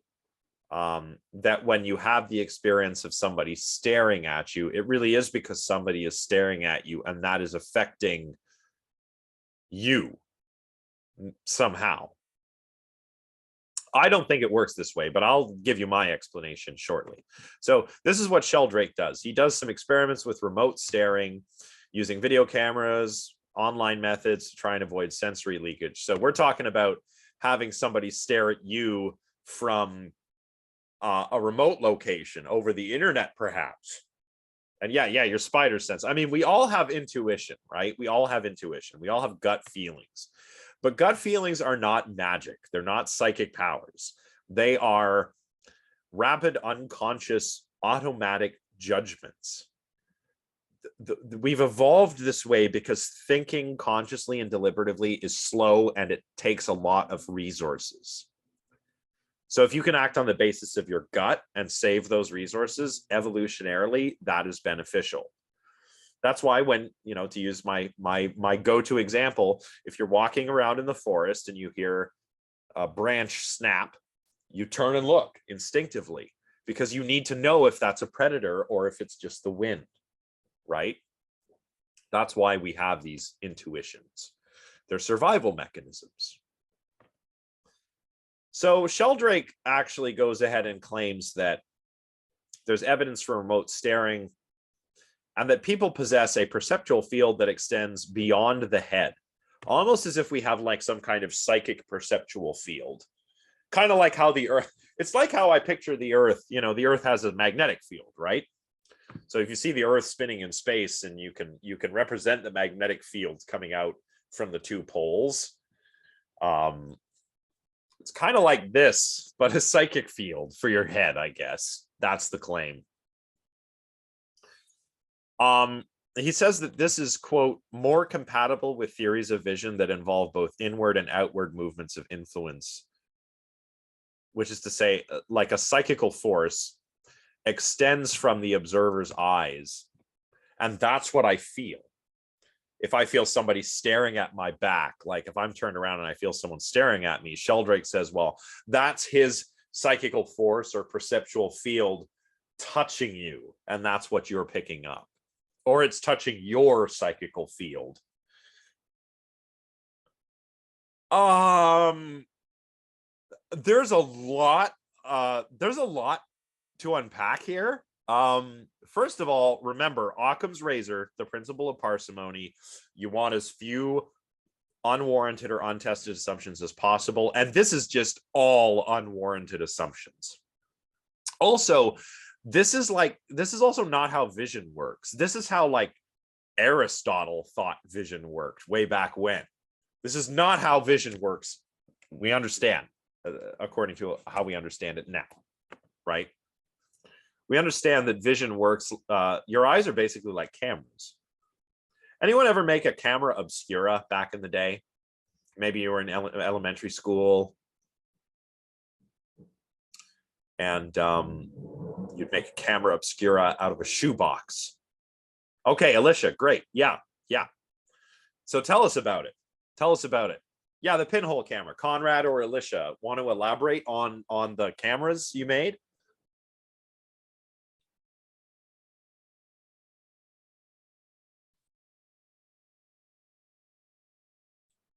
Oh, no problem. Well, I mean, I can explain a little bit. I mean, basically you have the little hole in the shoebox and the light comes in. And if you have a piece of film at the back that the light shines on, then that will, create an image. Our eyes are basically just like that. Our pupils are little pinholes. Light comes in and projects an image on the back of the eye, on the retina. And then, yeah, it is upside down. Yeah, it is upside down. That's because of how optics work. And the brain actually has to flip it back over again, because as it's projected on the back of the retina, it's upside down. Yeah, the upside down. I'll show you why. Actually, let me go grab my spoon of science. I'll be right back.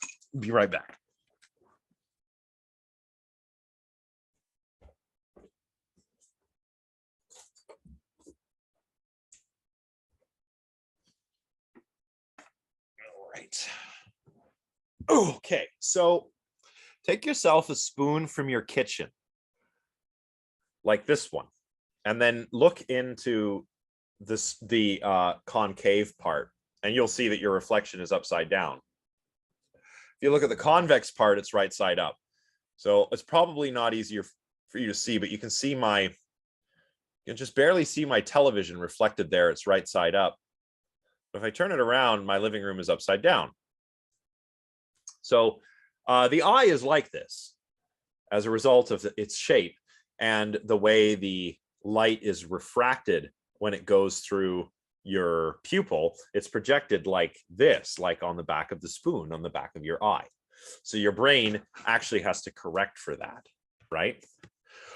Or maybe we are upside down all the time. Well, what is direction anyway? It's all relative, right, to our frame of reference. I mean, I only think that I'm upright right now because there's gravity pulling me down. But if I were say if I were to go up to the International Space Station and I was in microgravity in low Earth orbit, I would lose my sense of equilibrium. And this is what people say. When you don't have gravity pulling you down, there's just no up or down anymore. You have no sense of equilibrium. That's why people vomit when they go on the space plane, right? With the parabolic flight, because it messes your equilibrium up so bad. Yeah. Yeah. Yeah, exactly. It's weird, but optics is weird. But it's fun to learn about. Everybody should know about optics. Okay, so Yeah, Sheldrake doesn't seem to know how vision works, and that's a bit of a problem if you're going to try to explain something like remote staring, right? So evidence for ESP so far, as Blackmore presents it, does seem to be a bit lacking. But maybe one day we discover some reliable evidence for it. What would that mean? Well, one thing it might mean is that the power of consciousness is real. The power of the mind to affect the world is real, which would be huge. But there's a problem. Even if we say that these experiments are successful, maybe we get an ESP experiment and it delivers a significant result, and we replicate it, and it turns out there's a real effect for ESP. None of these studies show that we are in conscious control of these abilities because they're all double blind. Like, think of it this way. I'm doing an ESP experiment. I get some Zener cards. I shuffle them up and I give them to the participant. The participant looks at the cards, sends the image. The receiver, the other participant, writes down what he or she receives. And then we do all that. Go through the entire deck. The sender, neither the sender nor the receiver are told whether they got the answers right or not. So they don't know if they're getting it right or wrong. And the hit rates are often below chance or at chance. That suggests that even if these abilities are real, we cannot consciously control them. If you were getting the answers right, using a psychical process that is under conscious control, you would know you were getting the answers right. Right? That's what I think. I don't know. Feel free to disagree, but that is how I slice this up. So it's not the kind of thing that we can consciously control or exercise voluntarily. So even if there is a power of consciousness sort of thing happening here, it's not a power that we seem to be able to control. Some claim that the existence of psi would also support substance dualism. I've put property dualism here as a possibility, but I don't think so anymore. I probably should have just taken that out. Substance dualism for sure, though.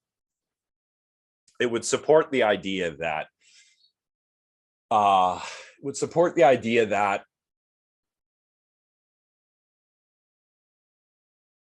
that the mind consciousness mentality is a fundamentally different kind of thing from the physical stuff that makes up the material world. And metaphysical and epistemological problems with that aside, I think it's also a bit of a slippery slope from dualism to belief in the soul, to belief in ghosts, to all kinds of paranormal stuff, right? Here's another interesting thing about a lot of these experiments. A lot of them, particularly the Ganzfeld psi, involve altered states of consciousness. So Ganzfelds, they're a bit like, I think of them as being a bit like sensory deprivation. The dream studies, dreaming you can think of as an altered state of consciousness.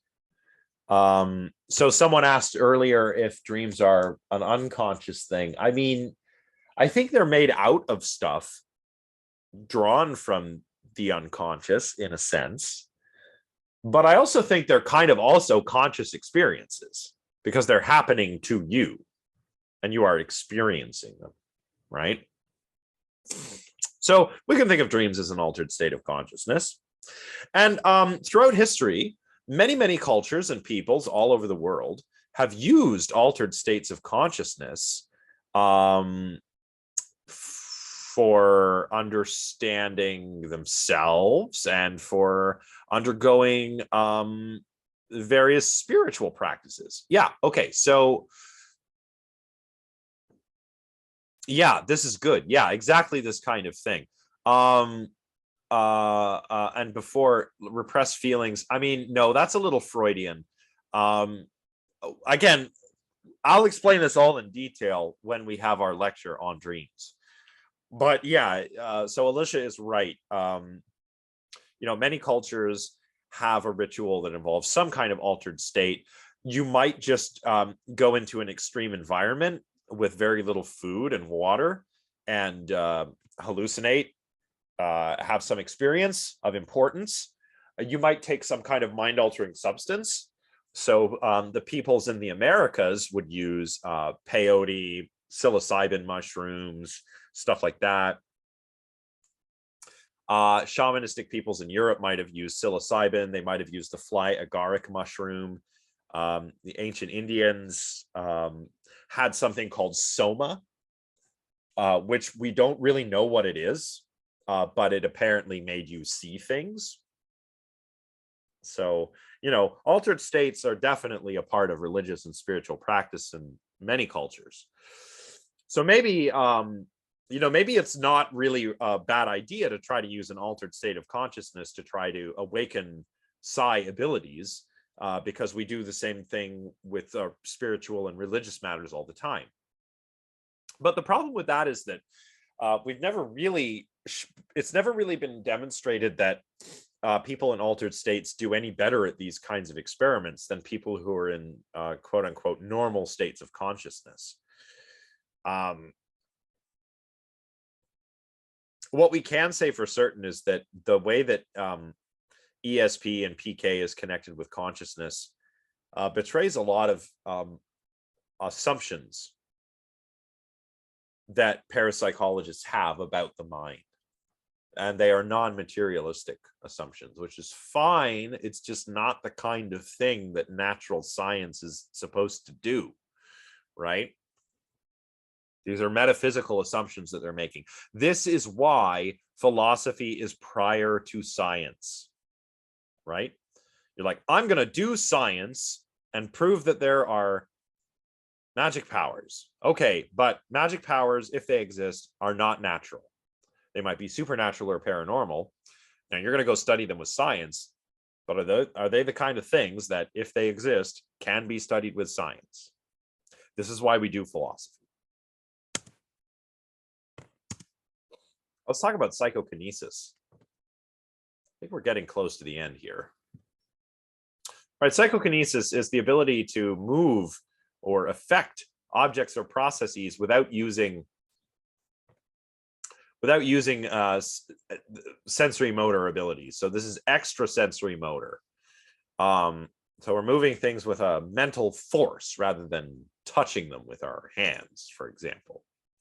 And, as I said before, research on PK began with the Rhines trying to see if people could influence dice throws. Eventually, this moved on to random number generators, even spoons. Remember, I think I've got a link in one of my earlier sets of slides to, or it might even be this set of slides. But anyway, it's about a fellow named Uri Geller who was used to claim that he could do things with his mind, psychic powers, psychokinetic powers. Yeah, they are. Yes, spoon bending. Yeah, it's like that. It's a magic trick. I mean, you don't even have to bend the spoon. I don't know if my camera will pick this up, but see, this is a perfectly good spoon. And if there's an optical illusion you can do where if you just do this, it looks like the spoon is already bending, right? See that? It's wobbling. You can do it with a pen too. Look, this pen is solid. But if I hold it just right, and I wiggle it, I can make it look a little bit like it's wiggling. It's better with the spoon though. So like you can just, oh, bendy spoon. See? And you don't even have to do anything mechanically with the spoon. Yeah, the frame rate is too low. you know, but I mean, magicians have plenty of tricks, right? You can even do something called ratcheting, which you'll see James Randi do, which I will do right now, where I just rub the spoon and I focus with my mind. Bend, bend, bend, spoon, bend. Oh, I can feel it bending. Oh, guys, I've got magic powers. Whoa. No. Sleight of hand, right? That's what Uri Geller does, by the way. He just bends the spoon when you're not looking. Here, I bend it back because I need this spoon. But there are others who, you know, there's other ways to do this too, where you just need to prep your spoon. So you have to bend the spoon to the point where you've got some metal fatigue happening here, and then you can easily just kind of covertly break the spoon. So yeah, you can prep your spoon, you can do this, and then while you're misdirecting with this hand, you can just bend the spoon with the other hand like I did just now. So easy. You don't need, if you're using magic powers to bend a spoon, you're doing it the hard way. Okay, just use sleight of hand. So meta-analyses of studies on psychokinesis, like this one that's mentioned, which looked at the effects of consciousness on the fall of dice, don't really show significant overall effects. So in statistics, there's a few things you want to know about, and this isn't a statistics class, so I won't fill your brains with too much information here. But when we do science, we have a control and we have an experimental condition. The control is just the way it is. The experimental condition, we change a variable to see if that variable produces a different outcome in this condition versus the control. So we do that. We get a different outcome in the experimental condition. Now we have to tell whether that was due to chance. And that's what statistics does for us. Where I can run my statistical analysis, and if my results are statistically significant, it means the result I got is probably not due to chance. So what is it due to? Likely my experimental manipulation, my manipulation of that variable that I'm testing for. That's what statistical significance does. Then there's also effect size, which tells you the strength of the relationship between those variables. A big effect size means there's a big relationship, a strong relationship between the variable I altered and the outcome that I got. A small effect size means there's a very weak relationship between these two. So these are important. We do not find significant overall effects. And when we do find them, the effect sizes are tiny. That's just how it goes. Now, most modern day, I say modern day, but really this stuff was going on in the 70s, 80s, 60s, 70s, and 80s. Most of that stuff examined micro PK, and that was that refers to psychokinesis, which affects microscopic, like very microscopic processes. So we're talking quantum mechanical processes or probabilistic systems, right? Here, participants might attempt to, in some of the earlier experiments, attempt to turn a light on with their mind, or influence the motion of a light going around the screen of an oscilloscope. And these are processes that would depend on, well, yeah, but that's the usual sensory motor channels, right? That's not really PK, because, like, sure, I can send electrical signals and chemical signals through my body such that I move my hand, but that's the usual way we do it, right? But yeah, it's like I can move things with my mind. I just have to move my hand first, right? It's that old joke. Yeah, true, maybe. I would use this as banter in a magic routine is what I would do. Because you have to tell a story when you're doing a magic show. Don't ask me why I know that. Yeah, magic is not considered cool, guys. I think it's cool, but you show up at a party doing magic tricks for people, and you are not the cool one. Unfortunately, I think you are, but the others won't.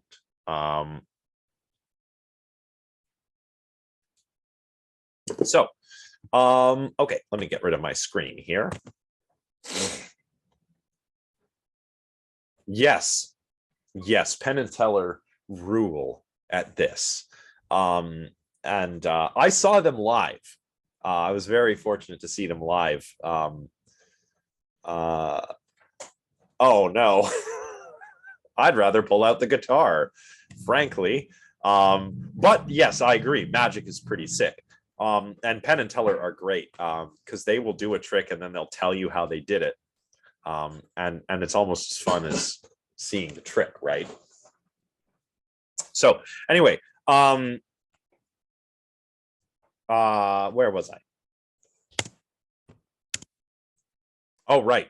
A lot of theories on PK actually concern they don't concern, but we could classify them as observational theories.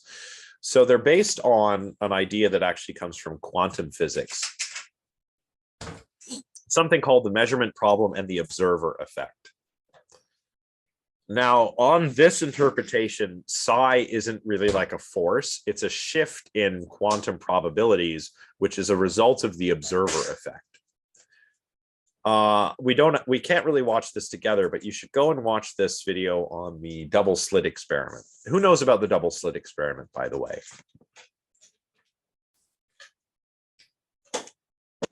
Okay, Isaac. Wavicles, that's a good way to put it. Okay, so people seem familiar, but for those that aren't, we fire particles, electrons, photons, some kind of very small particle through these slits. And we get a different pattern when we observe these versus not observe them, when we're not observing them. When no one is observing the firing of these particles through the two slits, we get an interference pattern, like the particles are behaving like waves, like they're going through both slits at the same time, essentially. When we observe, what we are getting is a pattern where the particles go through one slit or the other. But this is not due to me with my mind observing it. This is because to observe, you have to have some other process in place which is affecting the behavior of these particles as they're being shot through these slits, right? Anyway, just go ahead and watch it. I know it's weird. Quantum mechanics is weird. Nobody really understands it. So yeah, just check it out. There was a sort of audio version of this, an audio version of the double slit experiment done in the mid-70s that used pre-recorded clicks. There were these radioactively generated random numbers. They're truly random because radioactive decay is a truly random process. And these were converted into clicks on the left and right channels of the audio tape. But nobody was observing the audio tape, right? Rather, the tapes were played and the participants had to influence the clicks to place them on one channel or another, the left or the right channel. It's like an auditory version of not just the double slit experiment, but also Schrodinger's cat. So who knows Schrodinger's cat?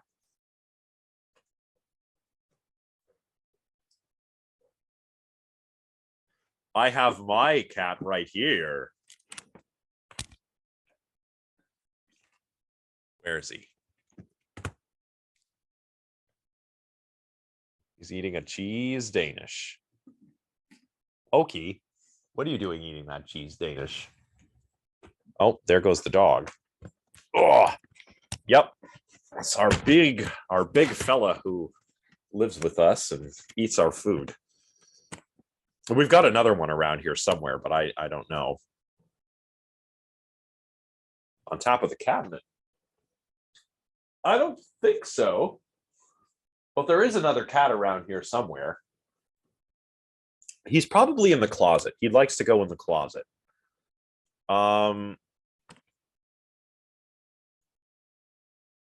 Yes, the cat is.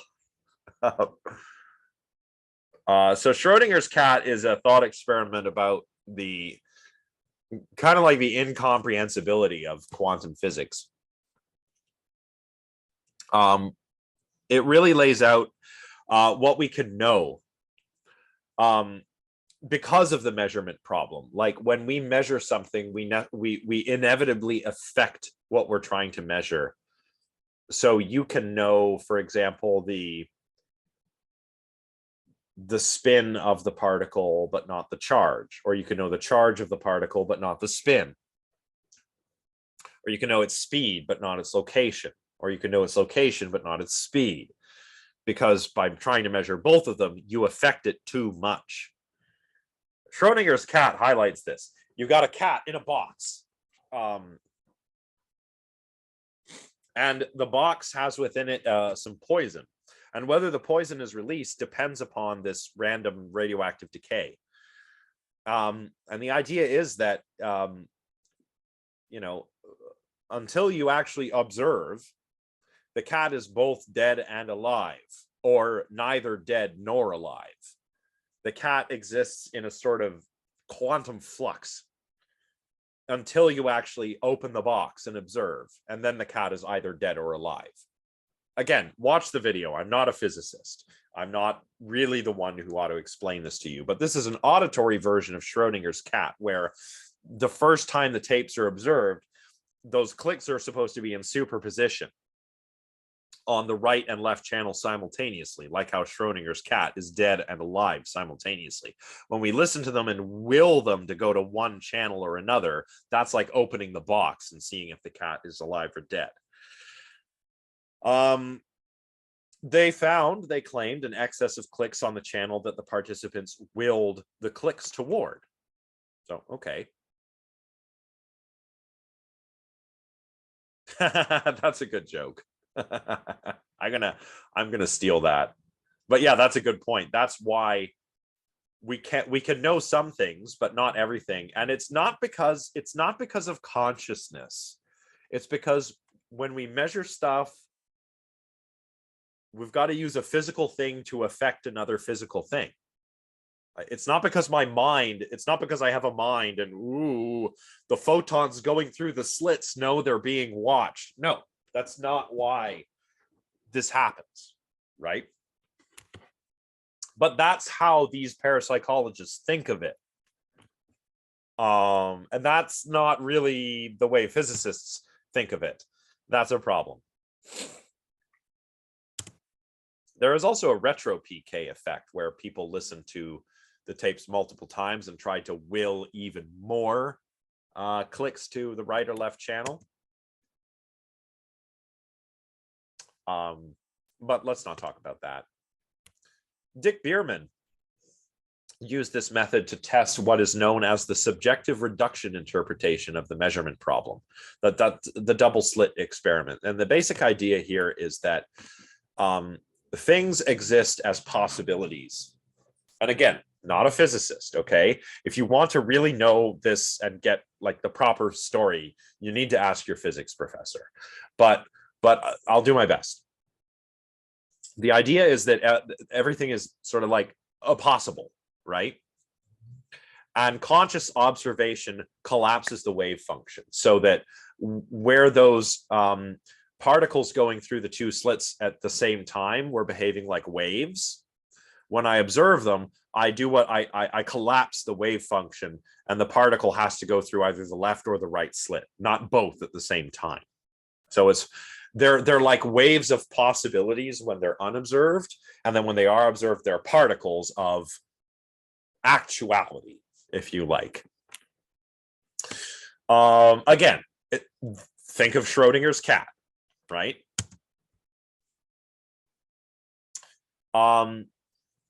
Bierman, what he did was use auditory invoked potentials. This is a type of measurement we take with an EEG, electroencephalography. We put electrodes on the scalp. We record the activity, the electrical activity at the scalp, which is supposed to be indicative of which brain regions are active in a given process, because changes in electrical potential indicate what is active and what is not.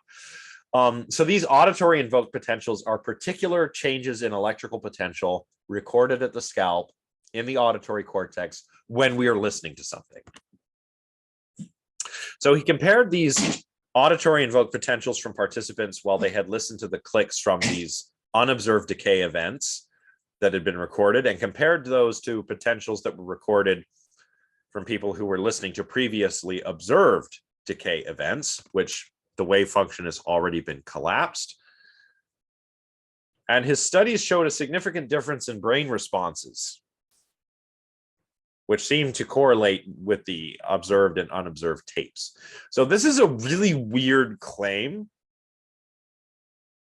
What is being claimed here is that my brain, the activity in my brain looks different when I'm listening to a tape that's been observed versus one that's been unobserved. And this is supposed to indicate that the brain, i.e. consciousness, has something to do with collapsing the wave function. And it's supposed to be evidence for the subjective reduction interpretation of quantum mechanics.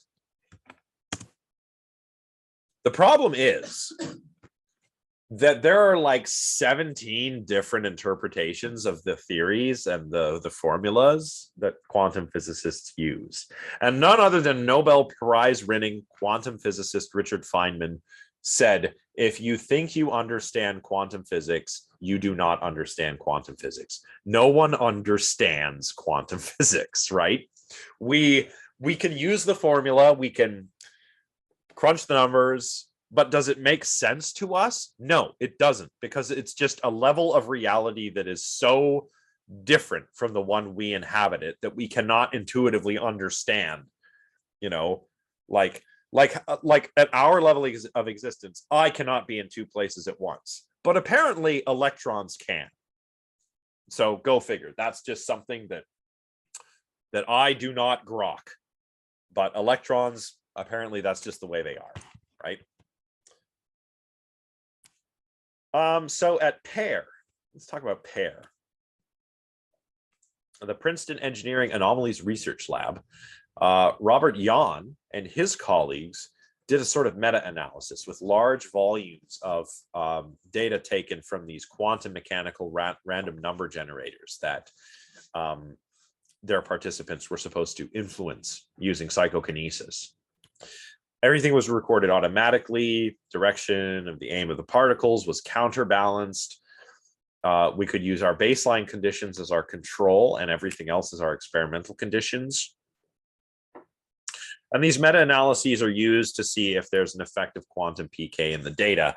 Again, a meta-analysis is like a study of a bunch of studies, right? We can do individual experiments, and those are great. But what if we take like 20 or 30 of those experiments and see what the big picture is? That's what a meta-analysis is for.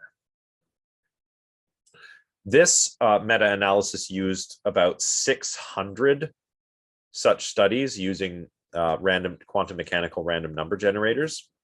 They found chance results on control conditions, but deviations from chance in experimental conditions. The deviations were statistically significant. The effect was small, though. It was consistent throughout the entire database, but it was small. So it didn't seem to be any methodological problem or experimenter bias going on here. And the authors concluded that this was evidence for consciousness-related anomalies in random physical systems. Consciousness, they concluded, can affect the physical world. But in a subsequent meta-analysis conducted by different authors, they found a smaller effect size, which, remember, means that the relationship between your variables is not very strong. So a small effect size, a weak relationship between variables, big effect size, very strong relationship between variables. And if we had included just a few more null studies with null results in this meta-analysis, then the differences between experimental and control conditions in all of the different studies, the average across all the studies they looked at, would have dropped to chance levels. So it wouldn't have been a statistically significant difference anymore, just by including 5 or 6 more studies. So, right. So the parapsychologists, at any rate, who find evidence like this convincing, claim that consciousness is playing a role in the sense that, you know, consciousness has some kind of power to affect the world. Some of them say this because they're substance dualists, right? I think this doesn't really solve anything. In substance dualism, we have something called the mind-body interaction problem. It's funny, I was just talking about this the other day in my philosophy of mind class, actually. But the mind-body interaction problem essentially is as follows. If your body is material, i.e. physical, it's made of matter, but your mind or your soul is immaterial, so it's not made of matter and it does not take up any space, then how does one affect the other? How do they interact with one another? It's something that René Descartes, the originator of substance dualism, sort of took as a fundamental notion. Oh, they just do. But others, like his student Princess Elizabeth of Bohemia, disagreed with him. Said that doesn't make sense, Descartes. I think that saying that consciousness can affect the world is kind of like the mind-body interaction problem back with a vengeance. A substance dualist cannot even explain how the mind causes the body to perform an action, or how changes in our sensory systems can cause perceptions to appear before the soul, as Descartes said. Can't even explain that with substance dualism. So how are you going to explain how your mind can make things move via some extrasensory motor means? It's not an answer, right? It's not an answer. It raises more questions than it solves. The ones who aren't dualists appeal to the quantum mechanical stuff. But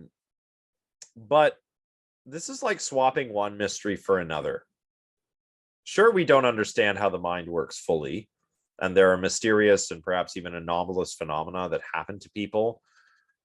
But are you going to explain that by saying it's all due to quantum physics? Because we don't understand quantum physics either, right? I mean, we could crunch the numbers, we can do the calculations, but we don't really intuitively grasp the sorts of things that happen in the quantum world, in the world of very small, because it's just so weird and beyond our experience. So no one really gets it, right? So I think it'd be like swapping one mystery for another. And again, just to remind you, this notion of magical thinking or the omnipotence of thought is very much at play here. It's an animistic tendency that Freud identified in people, where we attribute strange coincidences or deja vu, anything out of the ordinary, really, to the power of our thoughts, the power that our thoughts have to affect reality, which may or may, I don't believe is an actual thing, but maybe coincidences explain why people believe in psi phenomena, though. After all, people are not very good judges of probability. In the beginning of this chapter, who read this chapter, by the way, real quick? I'm checking to make sure you're all reading.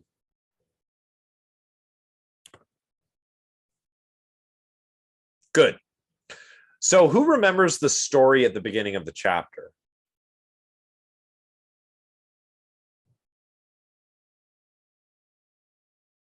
It's a little story about a guy who dreamed that his friend was dead. And then he woke up and he got the call. She had died. Yes. Yeah, the hospital dream. I saw her dead in the hospital bed, and then I got the call. She had been killed in a car accident. Pretty unlikely, right? So unlikely that it must be supernatural or paranormal, right? Yes, Johnny, exactly. Exactly. We are not good at making probability judgments. So if something like that happened to you, you might think that the odds against that are astronomical. So the only explanation is that there's some kind of psychic force or paranormal event going on. The actual likelihood of that happening in the UK, the likelihood of somebody in the UK having a dream about a friend or a family member and then receiving news that that person has died happens once every 2 weeks, just given the number of people there are in the UK. So it is not that astronomical. It's more likely that this will happen to you than you will win the lottery. And plenty of people play the lottery thinking they'll win, right? It's probably within that family, that cognitive bias family, which includes confirmation bias, certainly. It's just that we're not good at making these kinds of judgments. Our brains aren't wired up for this, right? But it's true that people who are better, like, some people are better, some people are worse at making probability judgments. And the people who are better at making probability judgments are actually less likely to report that paranormal phenomena have occurred to them. And they're also less likely to believe in paranormal phenomena. So people who believe in the paranormal, by the way, are also more likely to report seeing images in ambiguous figures, meaningful signals in meaningless noise. And all of this has to do with a little something called apophenia, which we'll talk about in a moment. But yeah, like someone in the chat said, it was who was it? Was it Johnny? No, it was Isaac. Isaac said, "Is this like confirmation bias?" Yeah, it is definitely in that family. We remember the hits and we forget the misses, right? Confirmation bias is a bias toward information that supports your prior beliefs and values, that supports the worldview that you already have. You remember information that supports what you already believe, and you tend to forget or ignore information which does not confirm what you already believe. And everyone has this bias. So imagine that there's somebody like Sally here who believes in ghosts and reads a lot of New Age books and hears rapping in her basement or attic following a seance with her friends. She's probably going to go with a paranormal explanation because that would confirm her established worldview, right? That's a pretty meta. That's good. Scientists have this bias as well, right? That is why we have the scientific method, to try and make it so that our biases that we all have do not actually bias our scientific efforts. Taylor, go ahead. Yeah, I just had a question. So you had said like that if somebody was, messing around with a Ouija board or a seance or something, and then like something like that happened afterwards. I was wondering if you could explain like some of the like what are some scientific reasons for like some of the videos that have been out there, or some of the experiences with like demons and exorcisms and stuff like that. Like I grew up in a Catholic household and I'm really scared of that kind of stuff, so I don't even like to attempt it. And Yeah. so I was like, do you have a scientific way that like would make me feel better? Well, exorcisms are weird, right? There's a lot going on. There's a lot going on.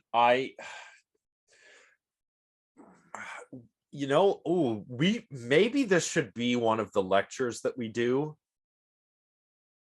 right? Like, how we still have to pick some topics? Yeah. What if we did exorcism? Yeah, because I think that like a lot of people like don't want to tempt that kind of stuff, Yeah. because Well, it's like freaky. yeah, no, totally. And but it's just that I can explain it. It's just there's so much there. Like Yeah, there's certainly confirmation bias happening. Someone in the chat mentioned ideomotor phenomena. That's certainly the case with Ouija boards and seances, but also likely with seances. There's a sort of adoption of a persona, almost like a pretend play thing. Okay, I see. Like So it's like somebody's well, kind of like how hypnotism works, right? okay. Like I see. if I hypnotize you, I'm not like you're not under my control. You are voluntarily doing what I ask you to do. You're just not really maybe as consciously aware of your actions as you would normally be, right? Something similar happens with these exorcisms, and same with faith healing too. Same thing. There's also emotional contagion. You've got all these people around you worried for you, a priest who's shouting at you, and you catch those feelings for yourself and you start behaving strangely, right? Yeah, you want to think that like you wouldn't, like you would be in a rational state of mind, but you know, like it's how you feel after watching a scary movie where like you know that it's a scary movie, but you feel really freaked out. Yeah, so anyways, thanks for answering that. I would love to do a class on like demonic possession or like Yeah. Yeah, yeah, I think that would be really neat. yeah, please I debunk that for me. yes, let's put that. I'll put that to a vote on Discord. And I think we should do it. Yeah, absolutely. And yes, Conrad, please do post the Luigi board video. I think I know the one you're talking about. It's a good one. Yeah, the Yahoo Answers one. Yeah. How do I use the Luigi board? How do I use the a Ouija board? Right? It's no one can spell it. By the way, this is how you spell Ouija board. Real easy. You know how you can remember it? Because the Ouija board is the yes, yes board. Oui is yes in French, and ja is yes in German. The yes, yes board. So that's it. Now nobody ever better misspell this again. So, okay. Apophenia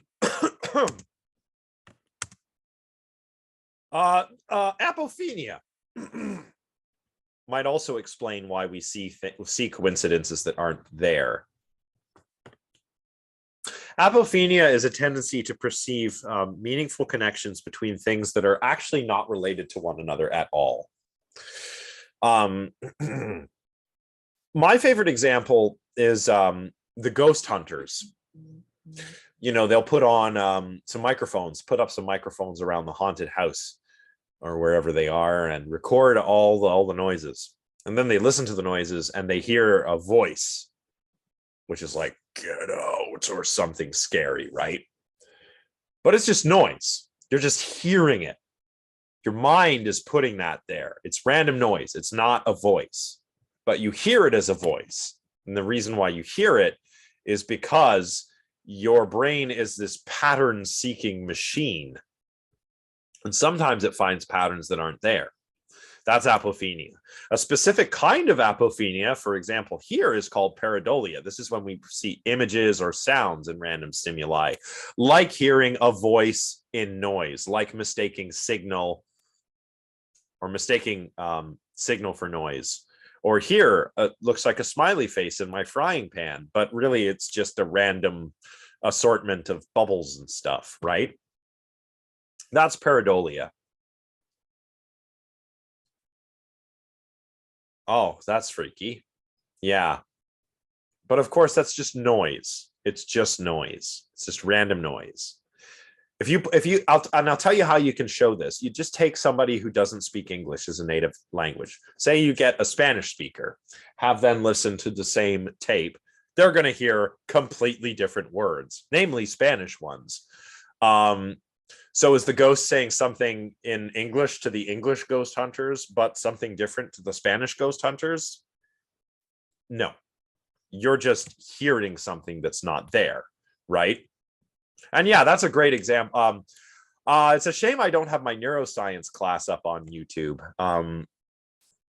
I've taught this neuroscience class twice, but it's always been in person, so I've never been able to upload my lectures. But you can ask me about it, and I'll try and direct you towards some good resources if you are interested in learning about that. Yeah, Yanni and Laurel, that's a great example. Yanni and Laurel, go if you haven't done that, go look it up. It's just noise. Some people hear it as Yanni, Some people hear it as Laurel, right? Yeah, debunking 101. I try not to merely debunk, though. I want to show you why you should get excited about science. The people who just debunk sound like, pardon me, they sound like jerks. You know, they're a bunch of grumpy bastards. You should really, it's fun, but then what? Debunk. You can't just debunk. You have to also instill an appreciation and an excitement for the truth. And most debunkers are crap at that, frankly. Yeah.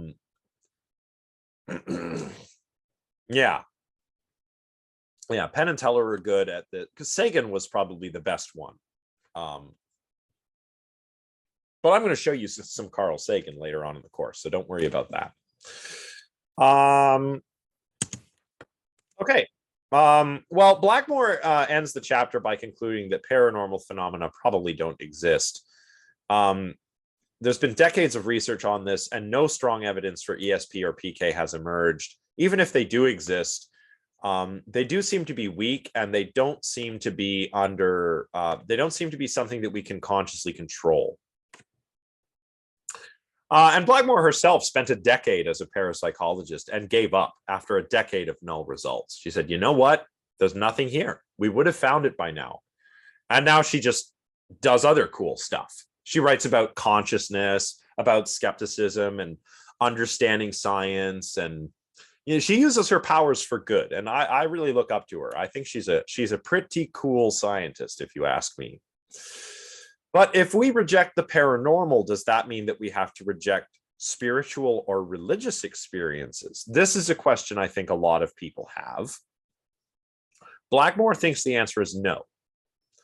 And there are other chapters in this book, which you can get for free from the Carleton Library, where you can read about spiritual experiences, altered states of consciousness, near-death experiences, all this interesting stuff. Yeah, the blip. Yeah. And she has these, she has those little blips throughout the book, and the little cartoons. It's a very readable, very enjoyable book.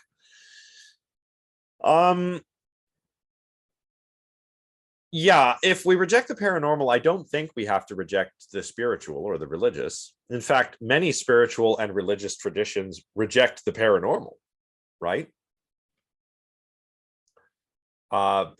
Supernatural things exist, but paranormal things do not. On some religious people's views, it's not like it's like this for everyone in every religion, but yeah, and for some people it's hard to tell the difference. Like you mentioned, Taylor, demons, right? Like, are they paranormal or are they supernatural? Some would say they're both, right? Because again, demons are kind of scary. So that's why they get lumped into the paranormal, whereas miracles are strictly supernatural, I think. But what's spiritual about bending a spoon with your mind, right? What is spiritual about influencing the outcome of a dice throw? Nothing. So if the paranormal doesn't exist, if psi abilities don't exist, I think you're still safe if you are a spiritual or religious person. I myself am not, but if you are, I mean, you're still good to go. So don't worry about that. So what do we say for certain to wrap up? Well, what parapsychologists seem to want to study is the power of consciousness. But what this seems to imply is this non-materialist, non-physicalist understanding of the mind. That is substance dualism. And we know that substance dualism, after hundreds of years of debating it in philosophy, we know that it is full of problems. It raises more problems than it solves. If you want to be a substance dualist, or if you want to explain the power of consciousness by appealing to quantum mechanics, either way, you've introduced more problems than you've solved. And that's not what we're trying to do with science. So Blackmore seems to think that parapsychology is distancing itself from these other materialistic accounts of the mind. And I definitely see what she's saying. You know, the psychical research was too crazy. So the Rhines came into the picture and tried to make parapsychology a proper science. But it still drifted back towards the same weird extremes that like the psychical researchers of the 19th century were drifting towards. Oh, that's a good idea too, Tabitha. Maybe we can do that. So great. We've already got a couple possible topics. And dark tourism too. I want to do that. I've got to talk to Dr. Becker and see if he's available. So that's 3 possible topics right there. That would be pretty cool. Awesome. This is why, by the way, the tendency of parapsychology, its tendency to move away from naturalistic explanations is why we treat it as a pseudoscience, because it's not doing what science is supposed to do. Yeah. That's it. Okay, thanks everyone. That was great. Any questions before we go?